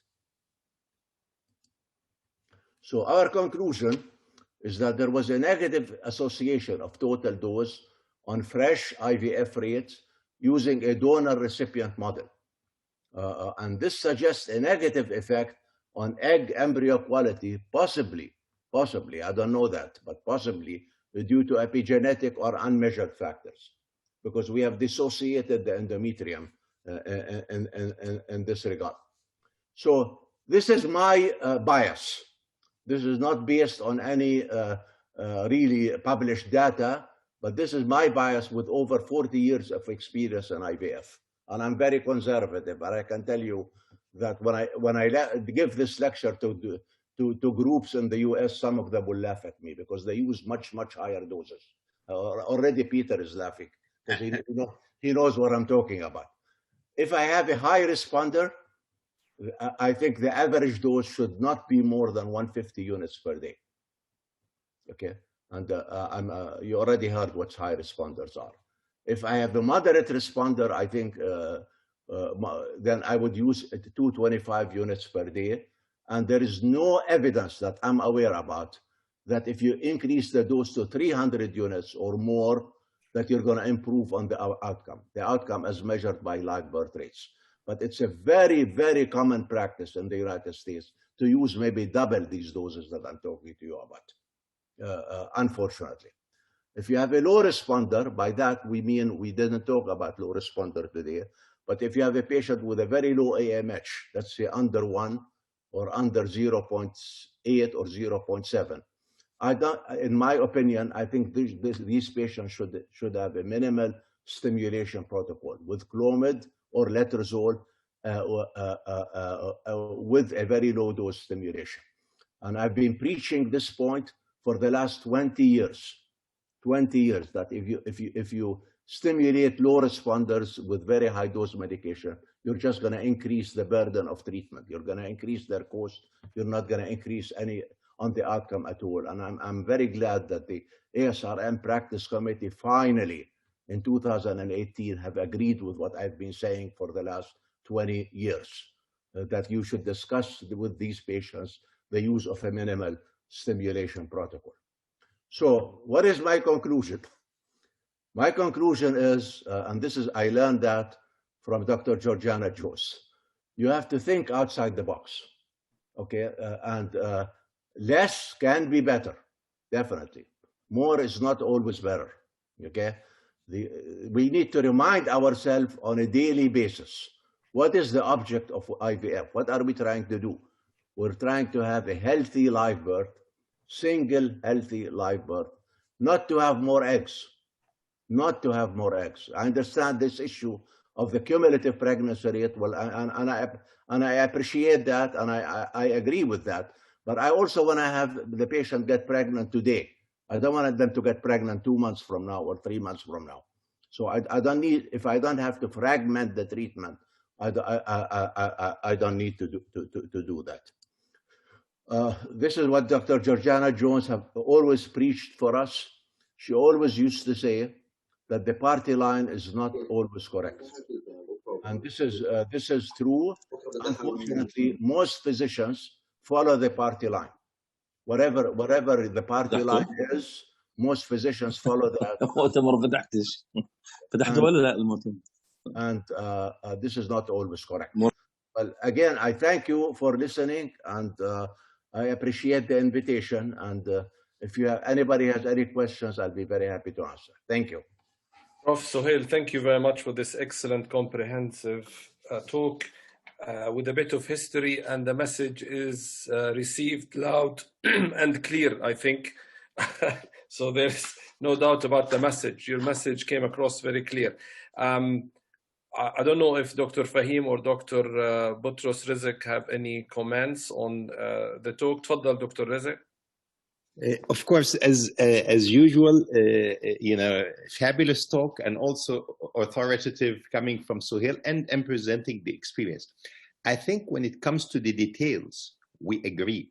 We just there is a wide spectrum of what we think is high. For example, I try personally with a goal to get everybody between 5 and 10 eggs. Because like you said, I mean, there is no advantage for more. And you have shown that from 12 years ago in your 250,000 cycle analysis, and then but over 2 years, which is very significant, and then 2008, 2010, and then the British showed it over 20 years in a 400,000 cycle. Again, the same thing. If you get 30 eggs and so forth. The dose that we use, the starting dose, is really the translation of the philosophy to action. We go with your dose, which is 150 to 25, maybe 1 ampule more, because sometimes with 150 we get nothing at all, and sometimes I alternate those high responders, one day 150 and the other day 225, and sometimes I make it 180 and so forth. So really in practice, I think the practice is very, very close. In the low responders, I must admit that I have very little experience in achieving the successes with low dose. It doesn't mean that high dose achieve the success. Two conflicts there. I mean, Sherman Silber 20 years ago was one of those who advocated Clomid for 10, 12 days in those patients from like 50 milligram from day 3 to day 12, 14, and then FSH 50 units from day 5 every other day, following the Japanese protocols, Dr. Kato and so forth. As has highlighted recently, the Japanese results are among the lowest in the world now. It doesn't mean, of course, I mean, this is statements that are, open-ended. So I'm not sure that the millions of cycles have convinced us to change. So at the low responders, I am at a loss. At the high responders, I fully agree with you. I mean, somewhere between 150 and 200 for the high responders. Again, if you can use less than that, but it depends on your luck. As one of the speakers today highlighted, that the AMH itself correlates, of course, with the response, but then at some point it's suppressive to the group and many others. And one last thing, so all these are mainly comments. One last thing I really want to learn from you is the donor, because recently we've been using high doses for donor. High doses mean 300 in people who are very highly respond, and getting a large number of eggs. You think this is detrimental based on the two studies you have analyzed? I mean, yes, only one study. There's only one study from our group by one fellow that looked at the donor recipient population. Only one study, and right. It has showed a detrimental effect. Thank you, Peter, for your comments. I just also want to comment, because you said that in 80% or more of your cycles, you do embryo freezing with biopsies. And this is a different topic, because we can stay here for another hour talking about that. But as you know, in my opinion, there is no good scientific evidence that you have to freeze embryos for all patients. Also, there is no good scientific evidence that you have to do embryo biopsy for all patients. So this is something that we will probably disagree on. Dr. Fahim? We do embryo biopsy in a smaller number, but maybe 30% of the patients. The freeze all covers our limitations. Our limitations being, we don't worry now about progesterone levels. We don't worry about high responders. We don't worry about using GnRH agonists. So it helped in all those things. And this is where that is increasing, like the number of total frozen is increasing, not decreasing. The PGT, no, I'm very, and like you said, this is a whole day discussion in another day. But I think our friend from Belgium mentioned that they freeze almost 80% of their cycles. Dr. Fahim. Thank you, Dr. Sohail, for your nice, interesting lecture and commenting about the IVF in the past and now. I really adopt my mentor, really, Professor Cook, who was the leader in the IVF in Sheffield, and he's still alive and presenting cases so far. I took really the guidelines that in the age of 20s, you use 2 ampules, in the 30s, 3 ampules, in the 40s, 4 ampules, for those with normal response. With those who already maybe high responders, maybe 2 ampules as a guideline. Unfortunately, in our community, we like the quantity rather than the quality. They consider giving more than that, 4 or 5 or 6 ampules, which is not really. It's not only your community; it's everywhere like that. The more, the better. And this really reflects on the community. Actually, I'm in the north. The community here appreciate and they consider the good doctor who have maybe quadruplets pregnancy better than the doctor who had triplets and better than the one who had twins in his outcome of the IVF. So we should really nullify this view. Thank you. Thank you.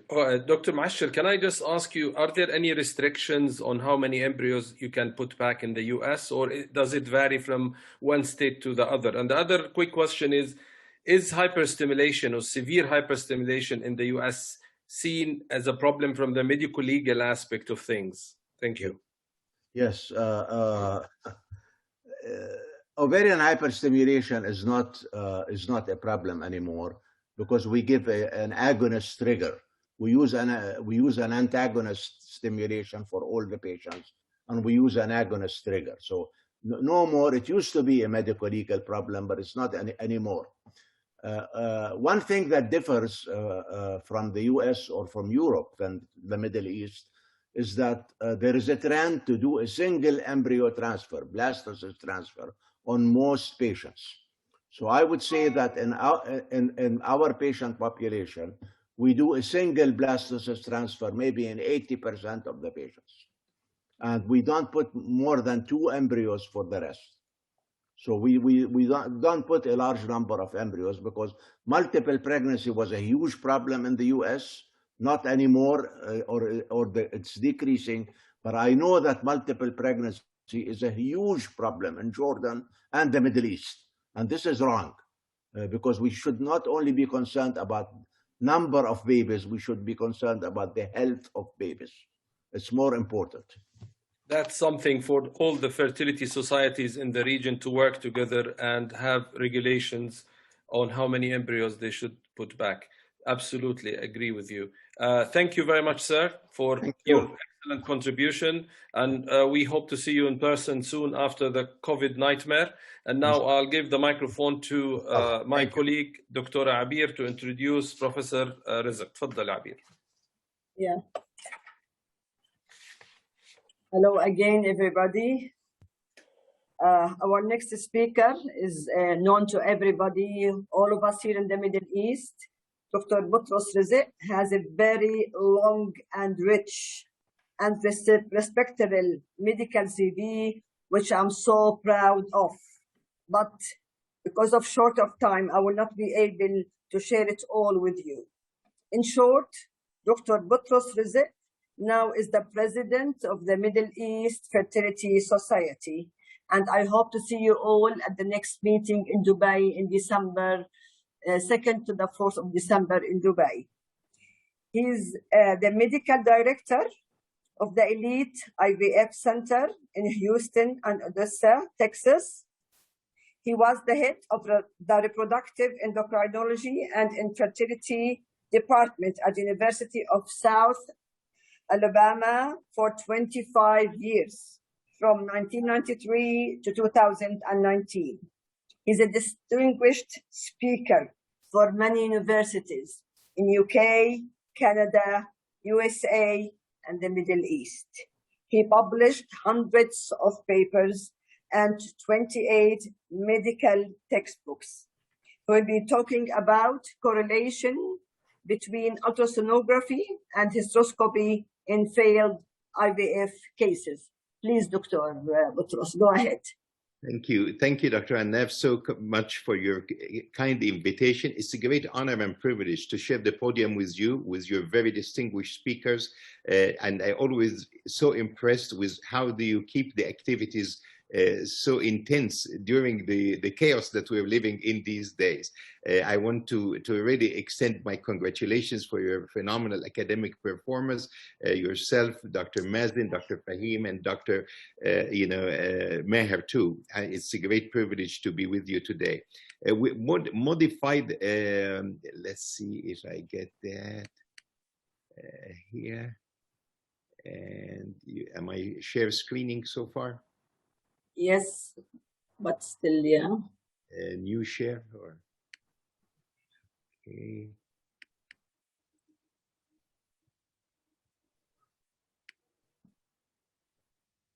And here. Yeah, just press on the other one.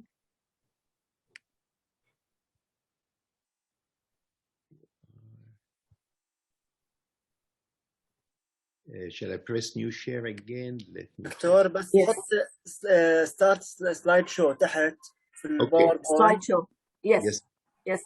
Excellent. أيوه.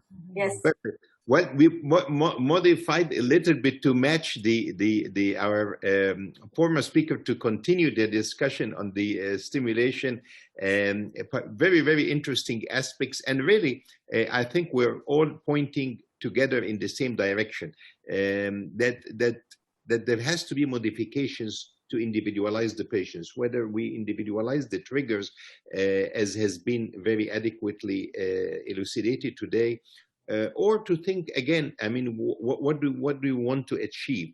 And again, as a general philosophy, I have always targeted to have between 5 and 10 oocytes. And really with the blastocysts, I rarely have more than 5 or 6 blastocysts in any cycle that we do. Because many of the patients that we deal with are in the extremes of their reproductive performance. Either the low responders or polycystic ovaries. Those normal responders are really few and far in between, unless they have a male factor or, of course, endometriosis and so forth. Who are the patients with polycystic ovaries? Are they these two ladies with the central obesity, or are they those athletes with perhaps zero obesity, zero body fat, and also maybe some of them have very high LHs as well? With these polycystic ovarian syndrome patients, we all understand that they share the degree of hyperandrogenism, a degree of menstrual irregularities.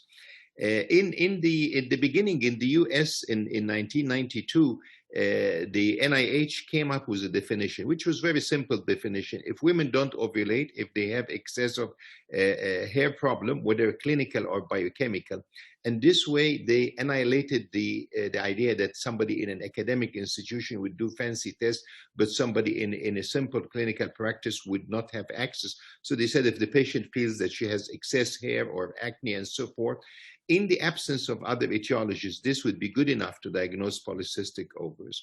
That stayed until a few years later in the early 2000s, when the two societies, the ASRM and the European, met and said, well, there is the issue of the anovulation, there is the issue of hyperandrogenism, but there is also an issue that is frequently used in Europe more than the US, which is polycystic ovaries. I trained in Europe in the 80s, certainly in London, and with Howard Jacobs, and he was really one of the pioneers to use the ultrasound. In those days, they were transabdominal ultrasound to show the pearl necklace appearance of those polycystic ovaries and consider it. And two of those would perhaps become the main criteria for us to diagnose polycystic ovaries in those patients.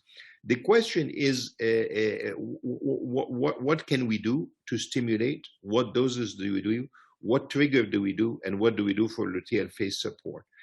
The issue of insulin resistance has, of course, been highlighted in Boston almost 40 years to date and has been used as an issue. And we do use insulin sensitizers in women with a BMI above 30 almost uniformly, which is a significant proportion of our patients in Texas and in Alabama as well.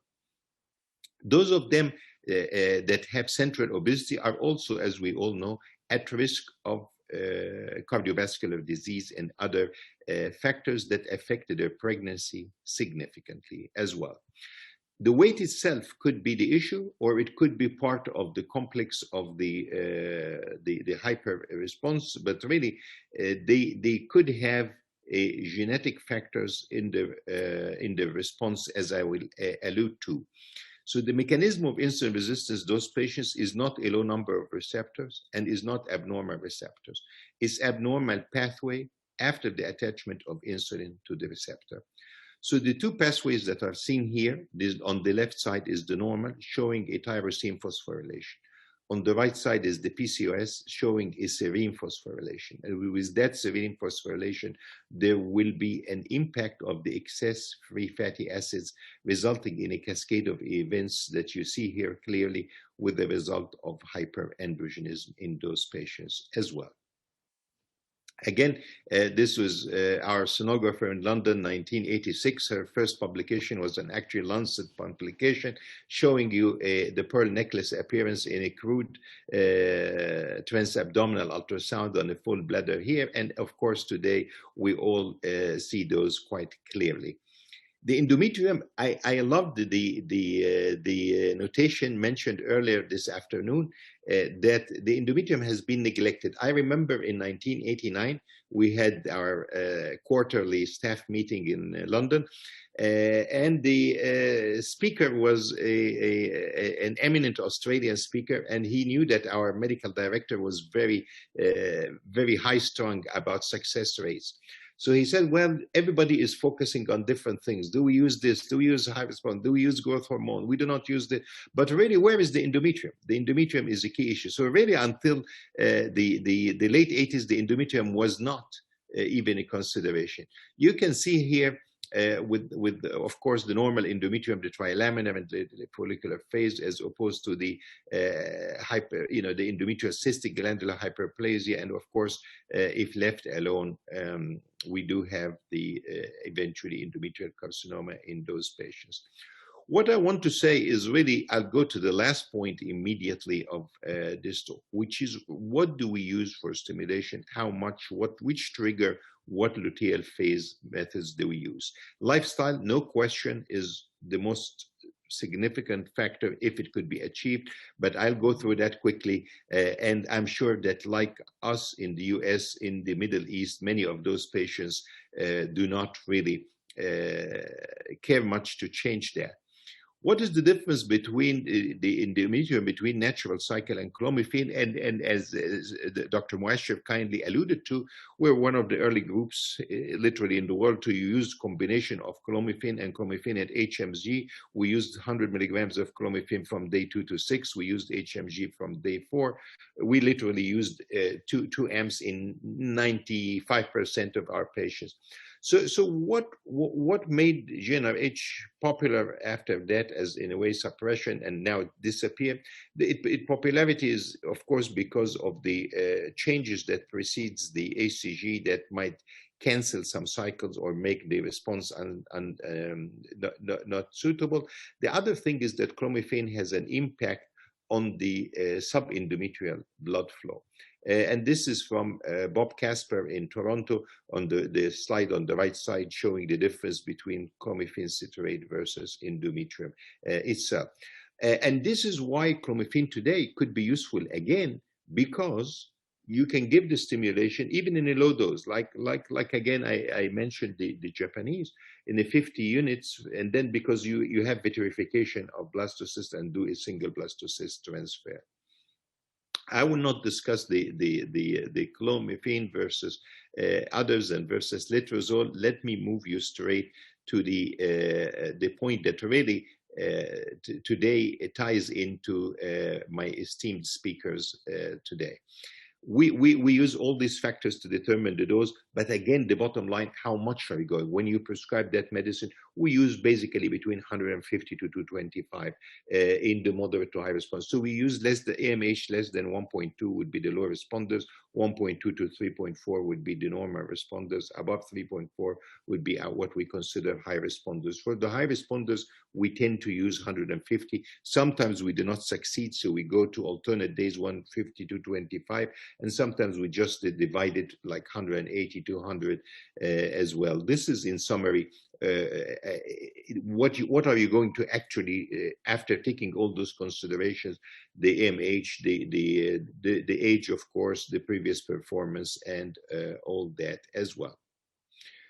So having summarized the AMH, what do we use? We have moved, and again, the group has been one of the early groups to adopt the agonist from 1987. But really, we have moved almost to an antagonist exclusively because we feel that the antagonist is, of course, beneficial to the high responders. It is it's an option for the low responders among the 4 or 5 options that you use. You can use a microdose, you can use an antagonist. So it's an option for the low responders. And it is not any different in the normal responders. So now we use an antagonist as part of our routine protocol unless there is something else. What is the advantage to prevention of OHSS has been shown from in the last decade very clearly that the incidence of OHSS is significantly lower with the antagonist because it allows the GnRH agonist trigger with the short ascending phase and descending phase as has been shown in my previous studies. What could be, what is the difference? Because really HCG stimulates the VEGF extensively. There are 4 isoforms for VEGF, A, B, C, and D, and there are 3 receptors for the, R1, R2, R3, and it's really when the VEGF-A stimulates the R2 that you get most of the severe hyperstimulation syndrome. So when you use the agonist, you do not get that HCG stimulation that also stays longer, as we all know very well. What is the dose of trigger of the agonist? Of course, there are 6 agonists that are used globally between leuprolide to Zoladex to Cinarel to many others. We typically in the US use leuprolide acetate. We use anywhere from 1 to 4 milligrams. But personally, I use 4 milligrams and I do that around 36 hours prior to. We sometimes use 2 and 2 being 36 hours too, and then another 2 milligram at 24-hour dose. Why is that? Because when you use an antagonist, you retain the FSH and LH in the pituitary. You would need a higher dose of an agonist to release it. And of course, in cases of hypothalamic amenorrhea and so forth, there is no advantage whatsoever in using the agonist in these patients. But the price has been a decrease in the luteal phase function. And this is from the 2 decades showing you, from in the JCEM publication here, that significant decrease in the steroids in the luteal phase if an agonist has been used to trigger the ovulation compared to using HCG in those patients. In one of the meta-analysis, it was just beyond doubt that it has basically almost abolished the OHSS. I mean, you can still get some, but of course of no serious concern or in the big picture. And exactly as Dr. Muasher mentioned, the OHSS rates has always been very, very underestimated. As a matter of fact, over the years, whether in medical legal cases that I've kind of participated in judging, or into really basically looking at data from even death that are unreported, perhaps the reporting of OHSS is somewhere between 10% and 30% of what really happened. But again, what is the price? The price, as you see here, is that if you use an agonist, the live birth rate is also reduced by half because of its impact on the luteal phase. Could you improve that by adding progesterone in those patients? And here we have HCG, triptorelin, and leuprolide, and so forth, showing you the LH, FSH, E2, and progesterone in dose cycle with a significant impact on the luteal phase. Once you look at them very carefully, you find that actually the maturation and fertilization rate were similar. I was alarmed by the Canadian study from McGill because it showed that the pregnancy rate in the subsequent frozen thawed cycle was much lower if the agonist was used compared to, again, the HCG. It has not been our experience. And also I must confirm what they confirmed at the outset of the study from Michael Dehan and Roland, is that this was a retrospective study comparing cycles that were basically retrospectively collected. What is really the issues there? Is it an empty follicle syndrome? Could you predict it? And here you can say that the prediction was determined based on the level of progesterone and LH the morning after the GnRH trigger. But really, when analyzed in a large series presented in at the ASRM a few years ago, they found that actually those in 12,000 cycles, that the cycles that had the low LH and the low progesterone were not the cycles that had the empty follicle syndrome. So I just want to highlight that. What about HCG? I always say that it's very interesting when publications report their detailed practice rather than concepts. So one of the very early publications on ovarian hyperstimulation syndrome, I mean really early, was 1967 in the American Journal, in the Gray Journal. Was actually a group from Israel that reported 7 severe cases of ovarian hyperstimulation syndrome, with 2 actually deaths. First 2 reported death, or among the first 2 reported, there were 2 reported earlier in Argentina and Brazil in 62 and 60. But what I want to highlight to you is not really the study or the classification, is they printed out what they used for stimulation for those patients. And until today, it's amazing. This is American Journal of OB-GYN, and you look at the results. You might argue, I used 5,000, I used 10,000. They've used in many, if not most of those patients, 30,000 units of HCG, not 15 or 20 or 25. And many of them, they gave them HMG. There was no FSH at the time. It was HMG, as Dr. Muasher mentioned. Pergonel was the commonest drug used that we have used in the 80s, and they have used also before. They used HMG, and then they stopped towards the end, and then they gave them some HCG, and then continued again a little bit more with HMG, and then hit them with like another 20, 30,000 units. So I just want to let you know that what really happens in practice could not be determined by a paper if you just read the total of the paper. If you start reading their clinical management, the details carries everything.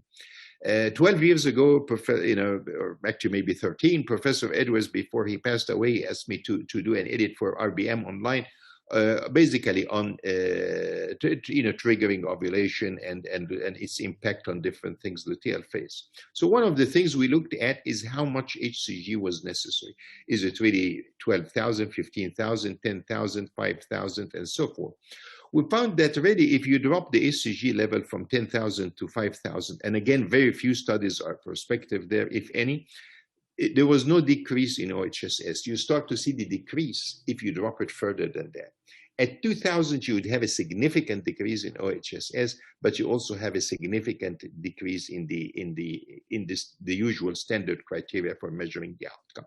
And hence, as stated here by Dr. Meldrum in his 8 years ago, is that if you're using an agonist, perhaps use a 1,500 units of HCG, which we would agree to as well. When you do that, really, the difference in the pregnancy rate is small. If not abolished, is small. Again, many people use 2 milligrams of leuprolide and 1,500 units of HCG, and of course support the luteal phase both with estrogen and progesterone, and the progesterone could be both vaginal as well as intramuscular as well. And in those patients, you can see here that the OHSS was significantly low. It was not 0, but significantly low. It was like 1% as well.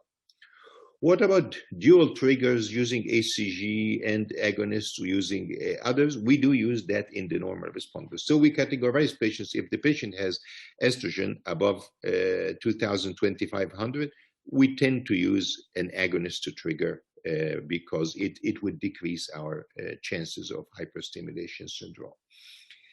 Would using actually recombinant LH to instead of HCG or agonist, it has been tried, but the amount of HCG necessary was very high. And the pregnancy rate in one of the trials actually, in order to achieve a permit, was very, very low pregnancy rate. There were no cases of OHSS in those situations. So this was recombinant LH. Now it is being tried again in an attempt to see if that works as well. Madam Chairman, ladies and gentlemen, it's my honor to be with you today. I want to summarize that it is our practice now to use what we call a moderate dose. It's not a very low dose, it's a moderate dose. We use between 150 to 200 in the high responders. We use between 200 to 250 in the normal responders, and we use a dose that's 300 in the lower responders. Again, we acknowledge our limitation in trying the different protocols as letrozole or as clomid with a very minimal amount of FSH in dose stimulation. And again, I want to just highlight that the practice has changed from first, no stimulation, as Sohail mentioned. The Louise Brown was a natural cycle, and the response to the stimulated cycles was very, very, very low. It was only actually after the Virginia group, Professor Howard Jones showed the HMG works that they went back to stimulation, cycles, and then we went through a phase of clomiphene HMG, then agonist protocols. Today, antagonist protocol allows us to use the GnRH agonist. Different doses of GnRH agonist could be useful. The freezing allows us to do that, so it's not the freezing for just the purpose of freezing versus fresh, because we all know that you get an older patient, you barely get a follicle or two, and then you have a day 3 embryo that's moderate, and in many of those times I put it back on day 3 and I forget all the rest of the theoretical knowledge. Thank you so much for giving me the honor of having the time with you this afternoon, and look forward for any discussion. Thank you, Dr. Razek, for this very nice lecture. And the floor is open for the moderators. Dr. Fahim, do you have any questions for Dr. Razek? It's a very nice, interesting, elaborate presentation. Thank you, Dr. Butros. Thank you. Thank you so much. My honor. Dr. Butros, in cases of homozygous and heterozygous thrombophilias, and you have to do the stimulation, do you use a low molecular weight heparin during stimulation, or there is no evidence of its significance? We do in cases of thrombophilia. We don't use it anecdotally, like we do not use it for just in case, because patients, for example, have failed before and so on. But definitely, we do use Lovinox, which is an equivalent in patients with thrombophilia. And the question in hypothalamic, hypogonadotrophic hypogonadism, and you want to do a stimulation, and they have a homozygous also thrombophilia. Do you anticoagulate at the same time when you have to give the? Yes, we do anticoagulate. This has been an area where there has been a recent interest. Actually, there has been several, not studies, unfortunately, they didn't publish their experience, but several reports from Atlanta, Georgia, where they have used different doses of HCG to stimulate those patients, which has been actually not novel in the sense of, but novel in the way of the approach to them, to the hypothalamic amenorrhea. I was very interested when Dr. Sohail Muasher said that they use 20 units of HCG as an alternative instead of using HMG, so use recombinant FSH in general. I'm not talking about hypothalamic amenorrhea here. The original work from Bologna he looked at 3 doses. He looked at 100, 200, and 400. And surprisingly, the 100 did not have a response, the 400 did not have a response, and the 200 did have it. So we've been using 200. But again, these were low responders.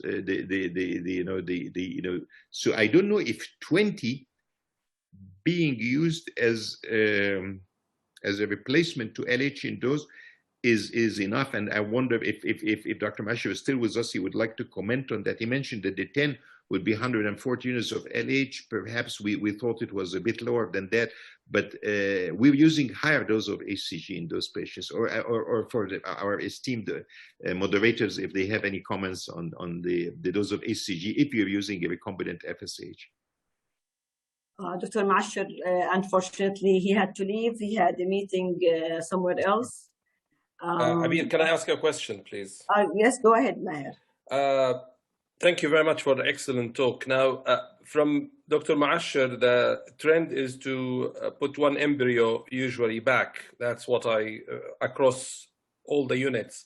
But if you end up with multiple pregnancies, if you put 2 or 3 and you have divisions and you end up with multiple pregnancies, is fetal reduction something that you can offer these patients? Is it practiced in the US or across the units? Yes, very widely available, very widely available. However, realistically, like we use single blastocyst transfer uniformly. I want to say 100%, but there will be occasions where actually the patients pressurize us to put more than one. When we put maximum of 2. So somebody who's failed before, somebody above 40, and so forth, maximum. So there is no 3s anymore. I mean, I won't tell you, 32 years ago or 34 years ago, we published, that was in London. And at that time, this was before limiting the number of embryos to be replaced in the UK. So we put whatever we like. And I published a paper on the number of gestational cells, with Bob Edwards, with Professor Edwards, and some of the maternal medicine from King's College and so forth. We published the outcome was a single, twins, triplets, and quads, and what do you do with quads and fetal reduction. So really, you don't see them much in the US. We use single blastocyst 95 to 99%, and again, 5% or less would be putting 2. And usually in patients who failed, or I had somebody last, like in their 40s, day 3, 2 embryos that are moderate, so I just say, okay, I'll take my chance, and then surprisingly she delivers a twin. But that really is less common. But fetal reduction, to answer your question, is very widely available, not by the IVF guys themselves, but by the maternal medicine specialists. Like all of them go and then they scan and do a selective feticide. Thank you very much. Abir? Abir, دكتور مازن عندك سؤال؟ Yes, سؤال for Professor Boutros. Professor Boutros, we see patients whom we start giving them ovulation induction, and after 10, 14 days, they are not responding.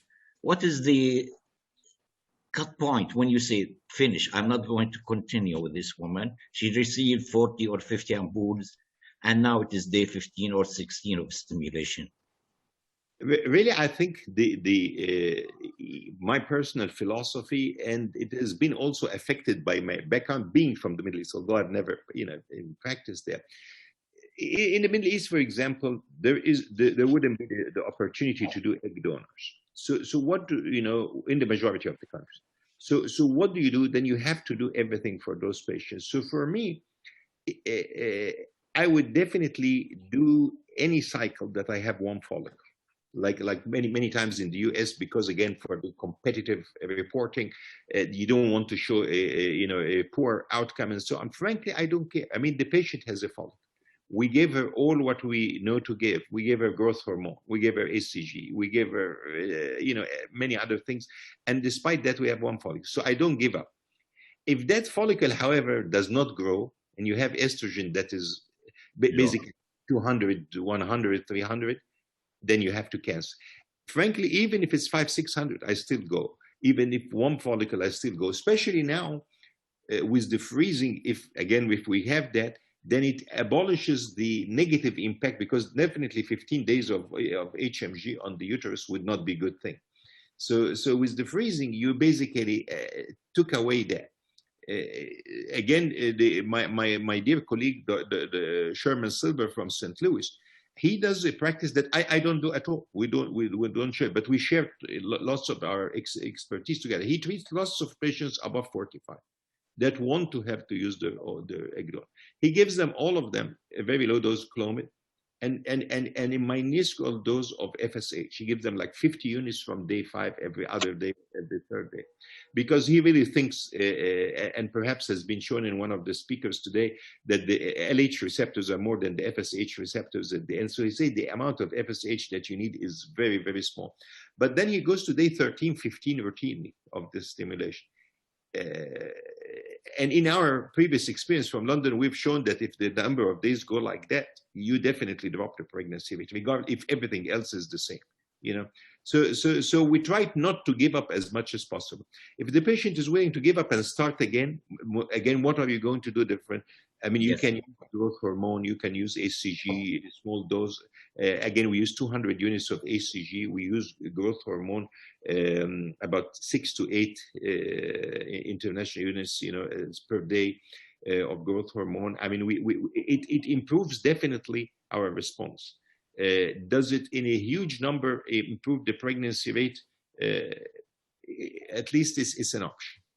If you stop and cancel the cycle, do you start next month, or you give patient? Some said you give oral contraceptives for 2 to 3 months and then start again. Yeah, Is if her ovaries are clean, yeah, if the ovaries are good and there are no cysts, I start again straight. If there is any cysts still left overs, I wait. I don't suppress those low responders with birth control because of the negative suppression on the FSH and so forth. There is also some more European experience, more than our experience, recent European experience with estrogen priming and so on. We haven't got a wide experience in that, in those situations in particular that you're referring to, Dr. Matt. Okay, thank you very much. An honor, thank you. Okay. Yeah. One little one small question. It's always question that when we have the 2-generation oocytes, and you don't know what to do. You know, you want to wait till the small eggs get larger, and you're afraid that the larger would get, you know, premature luteinization. What do we do in such cases? I know it's a usual question, but I face it in everyday practice. Although I'm not an IVF, you know, but I see it with my friends. I do some, you know, very few cases per month. But what do you do? No, I agree with you 100%. It is one of the most frustrating things. We wait for the follicles to grow. So you have today a 20 millimeter follicles and the others are 12 and 13. If you go with the 20, many times it's a very poor quality. So we override it and we continue until the 12, 14 becomes 16, 17. But we don't go with them until they're 18 or 20. We just go until they're 17 and so forth. Excellent. Thank you very much. Thank you. It's an honor. Thank you. Thank you very much. Now we move to our last speaker, Dr. Muhammad Fattoum. He will be presented by Dr. Fahim Zaid. Dr. Fahim, please go ahead. Thank you. I'm really honored and delighted that I'm participating with my colleagues as a panelist in this fertility webinar and sharing our eminent guest speakers. I would like to introduce to you our last but not least, our guest speaker, Dr. Muhammad Fattoum. His modest short CV, we told him to send 2 lines, so he really sent 2 lines. Muhammad Fattoum, UK, Deputy Medical Director in Oxford Fertility Center, Senior Clinical Lecturer, Women's and Reproductive Health Department, Chair of Examiners Board of MSc Clinical Embryology, Institute of Reproductive Sciences, Oxford University. His presentation will be fertility preservation. Thank you very much for the invitation, and it is an honor and a privilege to be able to present today about fertility preservation, and also to be part of this very esteemed panel. I feel it is very difficult, after having all these talks from these esteemed talkers to start speaking now about fertility preservation. This takes me back to the time that I first did a presentation about fertility preservation and transplantation of ovarian tissue in Oxford, and I was put at the end, and it was after Magdi Yaqub, the mythological cardiothoracic surgeon that had he had the Oxford heart valve. You can see here the ECG sign. So this is because this is something that was done in cooperation with Magdi Yaqub for the heart valve transplantation. So when I came from Jerusalem in 2008 to Oxford in order to work on the ovarian tissue program, then we used the bank there. So you can see here with all of these places that we collaborated with, which is the, for example, the Oxford University Hospitals, the Oxford Fertility Unit, the Oxford University, and also the cardiothoracic department. So it's bizarre, but it is the way that things started to grow. So I'll share with you today the fertility preservation options in women, the current practice, and we'll share with you the translational projects that we started here after we built up the ovarian tissue preservation here in Oxford. So I arrived here in Oxford in 2008, and I was offered a place as senior fellow in order to do or to make the first English ovarian tissue banking. And this was because I had previous experience in Jerusalem, where I graduated and I finished my education. So we'll start with the current fertility preservation options. So with the improvement of cancer treatments and the increased survival rates, so patients are interested more and more with fertility preservation. This is coming especially after the societal changes that we have got with increasingly people postponing their childbearing for professional, cultural, or societal reasons. And for that, a growing number of patients are being diagnosed with cancer whilst they have not completed their family planning. And then for that, they would like to have some fertility preservation. So for the current fertility preservation, the different options that we have to take into account several factors, including the patient age. And the main thing is being pubertal or pre-pubertal. And thereafter, the type of treatment, which chemotherapy, which radiotherapy, the diagnosis, 5-year survival. So if the 5-year survival is 80%, for example, so the question if we need to do anything. Having a partner, yes or not, and this is very important to decide if it is for egg or for embryo freeze. Time available, very important for patients coming with leukemia that have to start the chemotherapy within 48 hours, then you don't have time for a full-blown IVF cycle. So this is very important. And the question is also about other planned procedures and anesthesias in order to combine different procedures together and save the patient having extra anesthesia. And the possibility or the risk of having ovarian metastasis. For that, we have, firstly, we'll see the patient.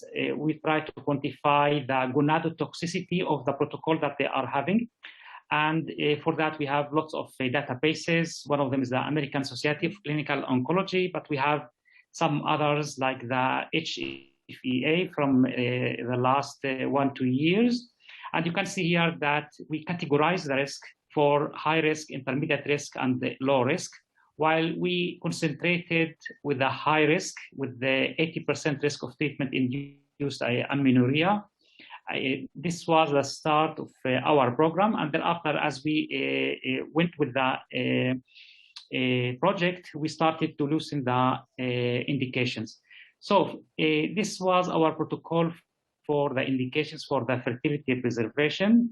And this was built up and relying on the current literature. And all the time we would change modify and revise all these indications for the fertility preservation concerning the different chemotherapy, for example, the cyclophosphamide, the cisplatin. So we have very accurate indications for the different options. In addition, so we have also other indications. With time, we started to also offer the fertility preservation not only for malignant diseases, but also more and more for the benign conditions, being, for example, all the benign hematological conditions, more and more with Turner syndrome, and patients with family history of premature ovarian insufficiency. And also we had the trend of age for women coming for social freeze. Okay, women at the age of 35, 38, or 40 without a spouse, and they would like to freeze some eggs or some embryos with the donor. So we more and more started to offer this to patients. So these are the current fertility preservation options, and ideally, most of the units, or at least tertiary units, should be able to offer some of these options. So one is the offering or considering the GnRH agonist. So this is very debatable concerning its effectiveness. Ovarian transposition, wherever it is possible and it is something that is indicated. And the main thing continues to be the ovarian stimulation while having a IVF cycle, and then to achieve eggs and then vitrify the eggs. So vitrification of eggs was a major advancement of the fertility preservation. So either to freeze the oocytes if the woman doesn't have a partner, or in case that the patient has a partner or she doesn't have any resistance or reluctance to use donor sperm, then the treatment of choice would be to go for embryo cryopreservation. And we know that the embryo cryopreservation is the best, because whenever we vitrify the embryos, then we know that it is 98, 99% survival rate after the thawing out. While for the oocytes, it varies from the different programs, but I think that we can say it is in the region of 65 to 75, despite the fact that there are some programs that say it is 90% or more. So for that, I think we have to be very careful, and each unit should quote the figure of that unit. In addition to that, so during the last 20 years, we started with the ovarian tissue preservation, starting with oophorectomy or some biopsies, and then storing the ovarian tissue, and thereafter to do auto-transplantation. So this is something new that started nearly 20 years ago. And when at the time that I came to Oxford, so there was only some research project in Edinburgh, and it was not for clinical use. So for that, it was very difficult at the beginning to start all this licensing with all the authorities, and there are a lot of authorities like the HFEA, the HTA, and lots and lots. In addition, IVM, in vitro maturation, is also an option. It is good to have that option, at least with the tertiary units, because we can use that either as an independent fertility preservation modality, or we can use that in combination with others.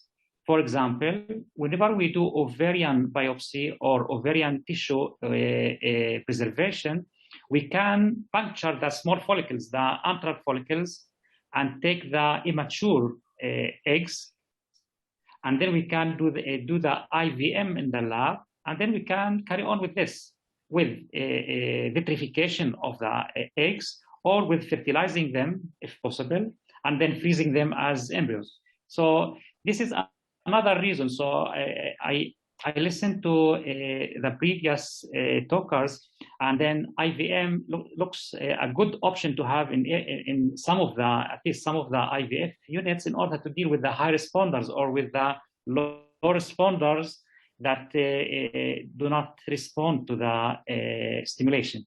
So this is another reason you have to have an IVM project in the unit, because it will be a very good adjunct treatment for the fertility preservation.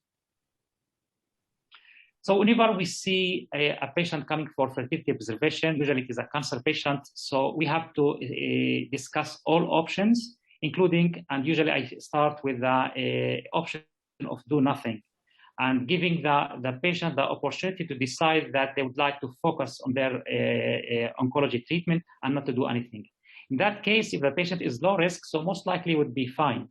If the patient is at high risk, chemotherapy or gonadotoxic treatment or radiotherapy, then we can speak more, elaborate more on IVF, adoption, and egg donation, and all other options. Another option is to speak about some of the preliminary options like ovarian shielding or transposition of ovaries or using the GnRH agonist. But then the main modality that we would discuss with the patient would be to have ovarian stimulation, and then to have IVF cycle, and either to vitrify the oocytes or to fertilize the eggs and then to freeze them as embryos.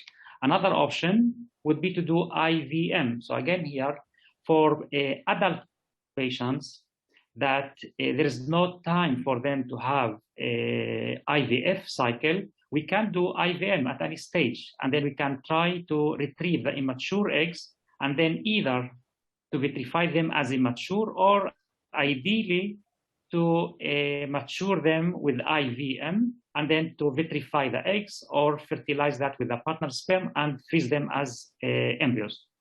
Ovarian tissue cryopreservation is another option that we can do for prepubertal patients, which is the only option for the prepubertal patients. And we use that also with adults that don't have enough time for IVF cycle. For example, adults coming with leukemias, with sarcomas. So these are candidates for the ovarian tissue cryopreservation. And usually we do that within 48 hours from the referral. Again, so IVF cycle with the intention of achieving eggs and vitrify them or embryos should be something that every IVF unit should be able to suggest and to offer to the patients. In case that we cannot do that, then always we have the option of ovarian tissue preservation. So the main practice here in Oxford is to go with IVF cycle with the intention of achieving either eggs or embryos. And one of the main and important development in this field was the random start protocol, during which we can start at each time of the cycle, each day of the cycle. And whenever we have a dominant follicle or we are in the luteal phase, usually we start with giving some antagonist, 3-4 days of antagonist injections, daily injections. And thereafter, we start the stimulation at any stage. You can see here our work 2 years ago, and you can see with the conventional IVF, okay, either antagonist or a long protocol, compared to the random start, and you can see that we had nearly the same number of eggs. So it was 12 and 13 without any statistical significance between the conventional IVF and the random start. The same was also for the number of frozen embryos. So this was a very good development because it helped us further to reduce the time from doing the fertility preservation and then to start the chemotherapy.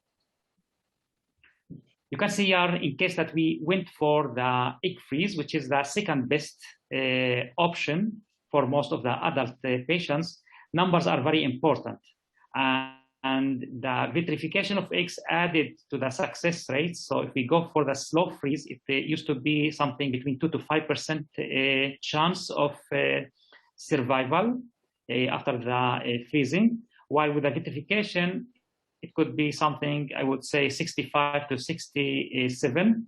You can see here that we need here at least double digits. We need something like 10 to 15 at least in order to give a meaningful fertility preservation for these patients.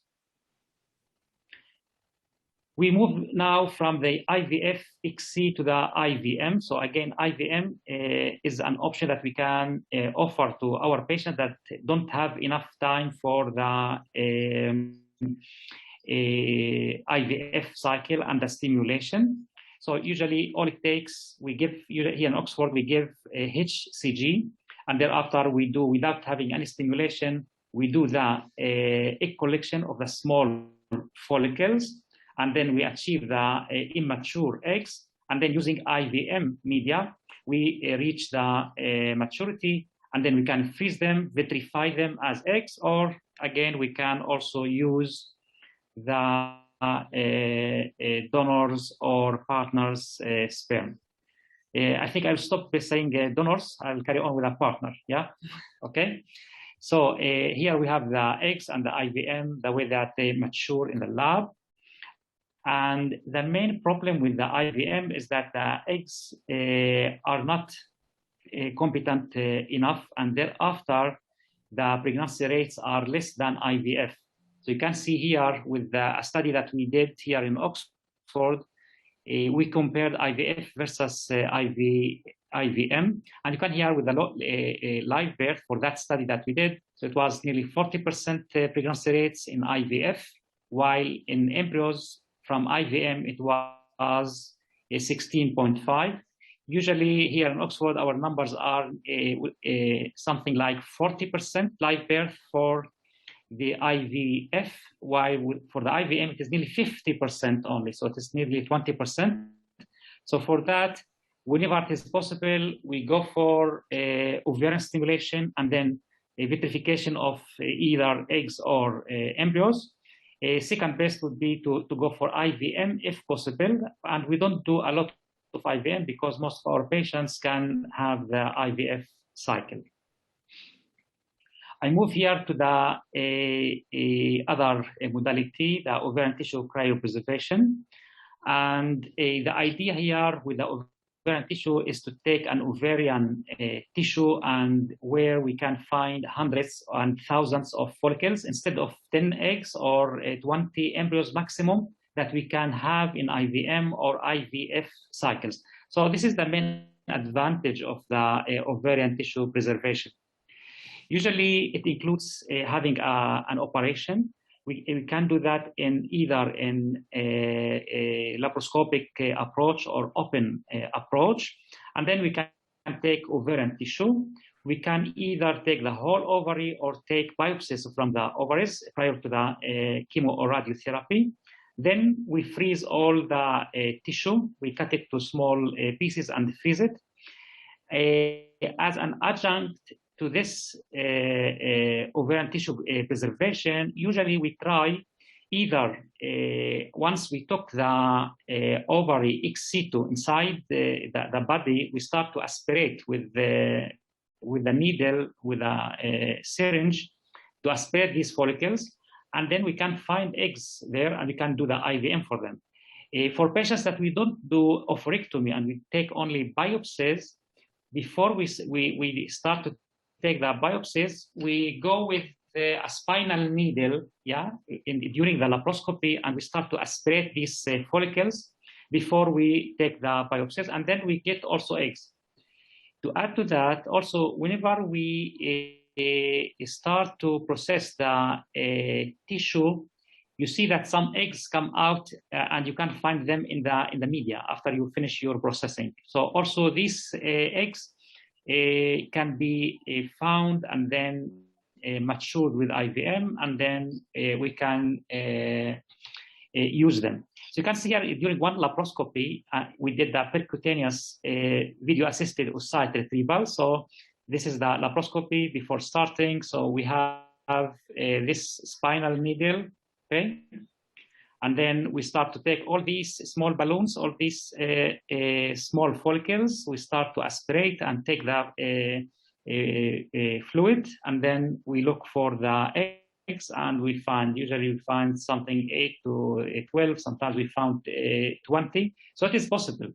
And for these patients, especially those that are going to have high risk chemotherapy, it is good to have whatever can help these patients afterwards to continue their fertility plan. After we finish this, we either go for one-sided oophorectomy, we take one ovary, or we take one big slice or two big slices, or sometimes we can also take a very discoid small ones, 10 from each ovary. Okay, so these are the options. And main indications for the ovarian tissue, usually it is the prepubertal girls, because this is the only option for them, and also for the adults that we don't have enough time to do the IVF cycles. Another option, another indication that we see more and more, these are patients that have genetic conditions like Turner syndrome and others. These patients, if you leave them without any fertility preservation from, for example, the age of 8 till the age of 16 or 20, they might also waste all the follicles that they have got there. So the question would be, if we do ovarian tissue preservation earlier on, during their early years, let's say 6, 7, 8 years, so that we can have these follicles preserved so that we can use them afterwards. So more and more we see Turner syndrome, Fragile X syndrome, and all conditions that predispose the patients for the POI, the premature ovarian insufficiency. So again, advantages of this technique is that, at least, in 1 millimeter cube piece of ovarian cortex, we have hundreds of oocytes. And taking the biopsy, usually it doesn't take more than 2 days in order to organize this. And the patient can start chemo or radiotherapy immediately after, the day after they have the laparoscopy. And usually the laparoscopy could be performed without any further delay in the decision-making and in the treatment for the cancer. So usually we do that with laparoscopy. We try to do that with laparoscopy. And if the patient is planned to have another operation like open laparotomy, then we can combine that definitive surgery that the patient is having with the ovarian tissue preservation. So at that time, we can start, we take our pit, we take the ovarian tissue, and then the surgeon can carry on. For example, if they have Wilms tumor, then they can carry on and perform the oncologic surgery. Okay, usually before offering this, we have to do some imaging, pelvic imaging, in order to rule out involvement of the pelvis or of the ovaries. You can do CT, PET, or MRI. And also during laparoscopy, we also look at both ovaries and make sure that we got a healthy ovaries. Because if they are involved, then there's a question if we need to carry on with ovarian tissue. In addition, at the time of harvesting the tissue, we take some biopsies and we send them for immunohistochemical or some specific molecular tests in order to see if the ovarian tissue is involved with micrometastasis. Again, so here we have the different options that we got. So either to have a unilateral ovary, or to take a big chunk or a partial cortex removal, or to take some discoid ones. We learned as we went on with the project, we learned that we need to modify the amount of the tissue that we take according to the gonadotoxicity, especially for the youngsters, because they have very tiny, very small ovaries. And for that, it is very important to make sure that you make use of each piece, and you have to modify the amount according to the risk that is there. Usually, the follicles are in the outer most layer, nearly 1 millimeter or 0.75 millimeters. So all the follicles are there, and this is very important to know. So you can see here, so this is the cortex, and it is the outermost 0.75 millimeters. So we try to take only these ones because all the area inside, like the medulla, we have to get rid of it. So what we do usually, we open, okay, we bivalve the ovary, and then we get rid of the medulla, the inside, because there's only connective tissue, blood vessels, and nerves. We get rid of that. And then we end up with a sheet, with the cortex only. And then we can start to cut it into small slices, 1 by 1 by 5 millimeters. And this is very important, firstly, because this is only the only cortical tissue, and we have the follicles there. And also, it is very important for the cryoprotectants, okay, the materials that we give for the cryopreservation, in order to have a good diffusion to the follicles and to preserve them. Afterwards, after the patient finishes the chemotherapy, and if they are youngsters, then they are at the age of 25, 30, and they would like to start a family, we can do another laparoscopy or laparotomy, and then we can do the transplantation. We can retransplant the ovaries or the slices either orthotopically to the ovary or to the other ovary if we did the oophorectomy, or to any other place inside the pelvis. Usually we use peritoneal windows. We dissect the peritoneum, and then we can bury the small slices into these windows, and then we can suture them.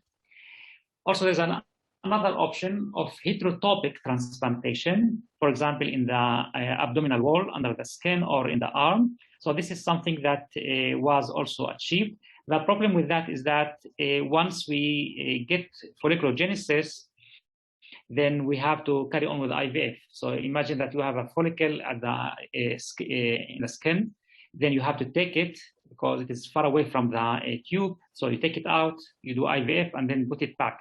While if you had put the ovarian tissue in the pelvis near the tubes, you could have also the option of natural conception. So usually nearly 98% of the transplantation is orthotopic to the pelvis, and 1 to 2% are only for the heterotopic transplantation. For the procedure, the preferred procedure is to have laparoscopy. So we thaw out the tissue, we send again some histologic tests to see that we don't have neoplastic cells. And after we get the okay from the lab, then we can move on to the laparoscopy. We can do that in one stage. So we open and we have these peritoneal windows, and then we can transplant the tissue. Or we can do that in two stages. First stage, in order to do some trauma and to do some induction of vasculogenesis. And after 1 week to come back and do the transplantation. And by that time, so we have new blood vessels that form, and then the ischemia part from the transplantation until there is vascular connection, then it is less, and then we lose less numbers of follicles. So this is the technique. So usually we can go to peritoneal window if we don't have the ovary. We can use the mesosalpinx, the peritoneum beneath the tube, or any other place in the broad ligament. We can do that. We open, and we can take all these small slices, and we put some of them. It is enough to put 4 or 5 of these small slices. And usually the lifespan of each transplantation is something between 2 to 5 years. And for each transplantation, usually we can get at least 1 or 2 pregnancies. And for some of these patients, the hormonal activity is important. So it could be something that would give them a natural hormonal replacement. And there are some reports about having ovarian tissue preservation, and thereafter to transplant to these youngsters, the prepubertals, in order to start the maturation maturity towards pubescence. So other than having peritoneal windows, we can do decortication. We can take the cortex out of the ovary that was exposed to the chemotherapy, and then we can take the ones that were taken before the chemotherapy, and then we can suture them at the surface of the ovary. Okay, again, another photo. So you can see here we have a window. We open it and we put these slices. We close, and usually, as you can see from this scheme, usually it takes nearly 120 days.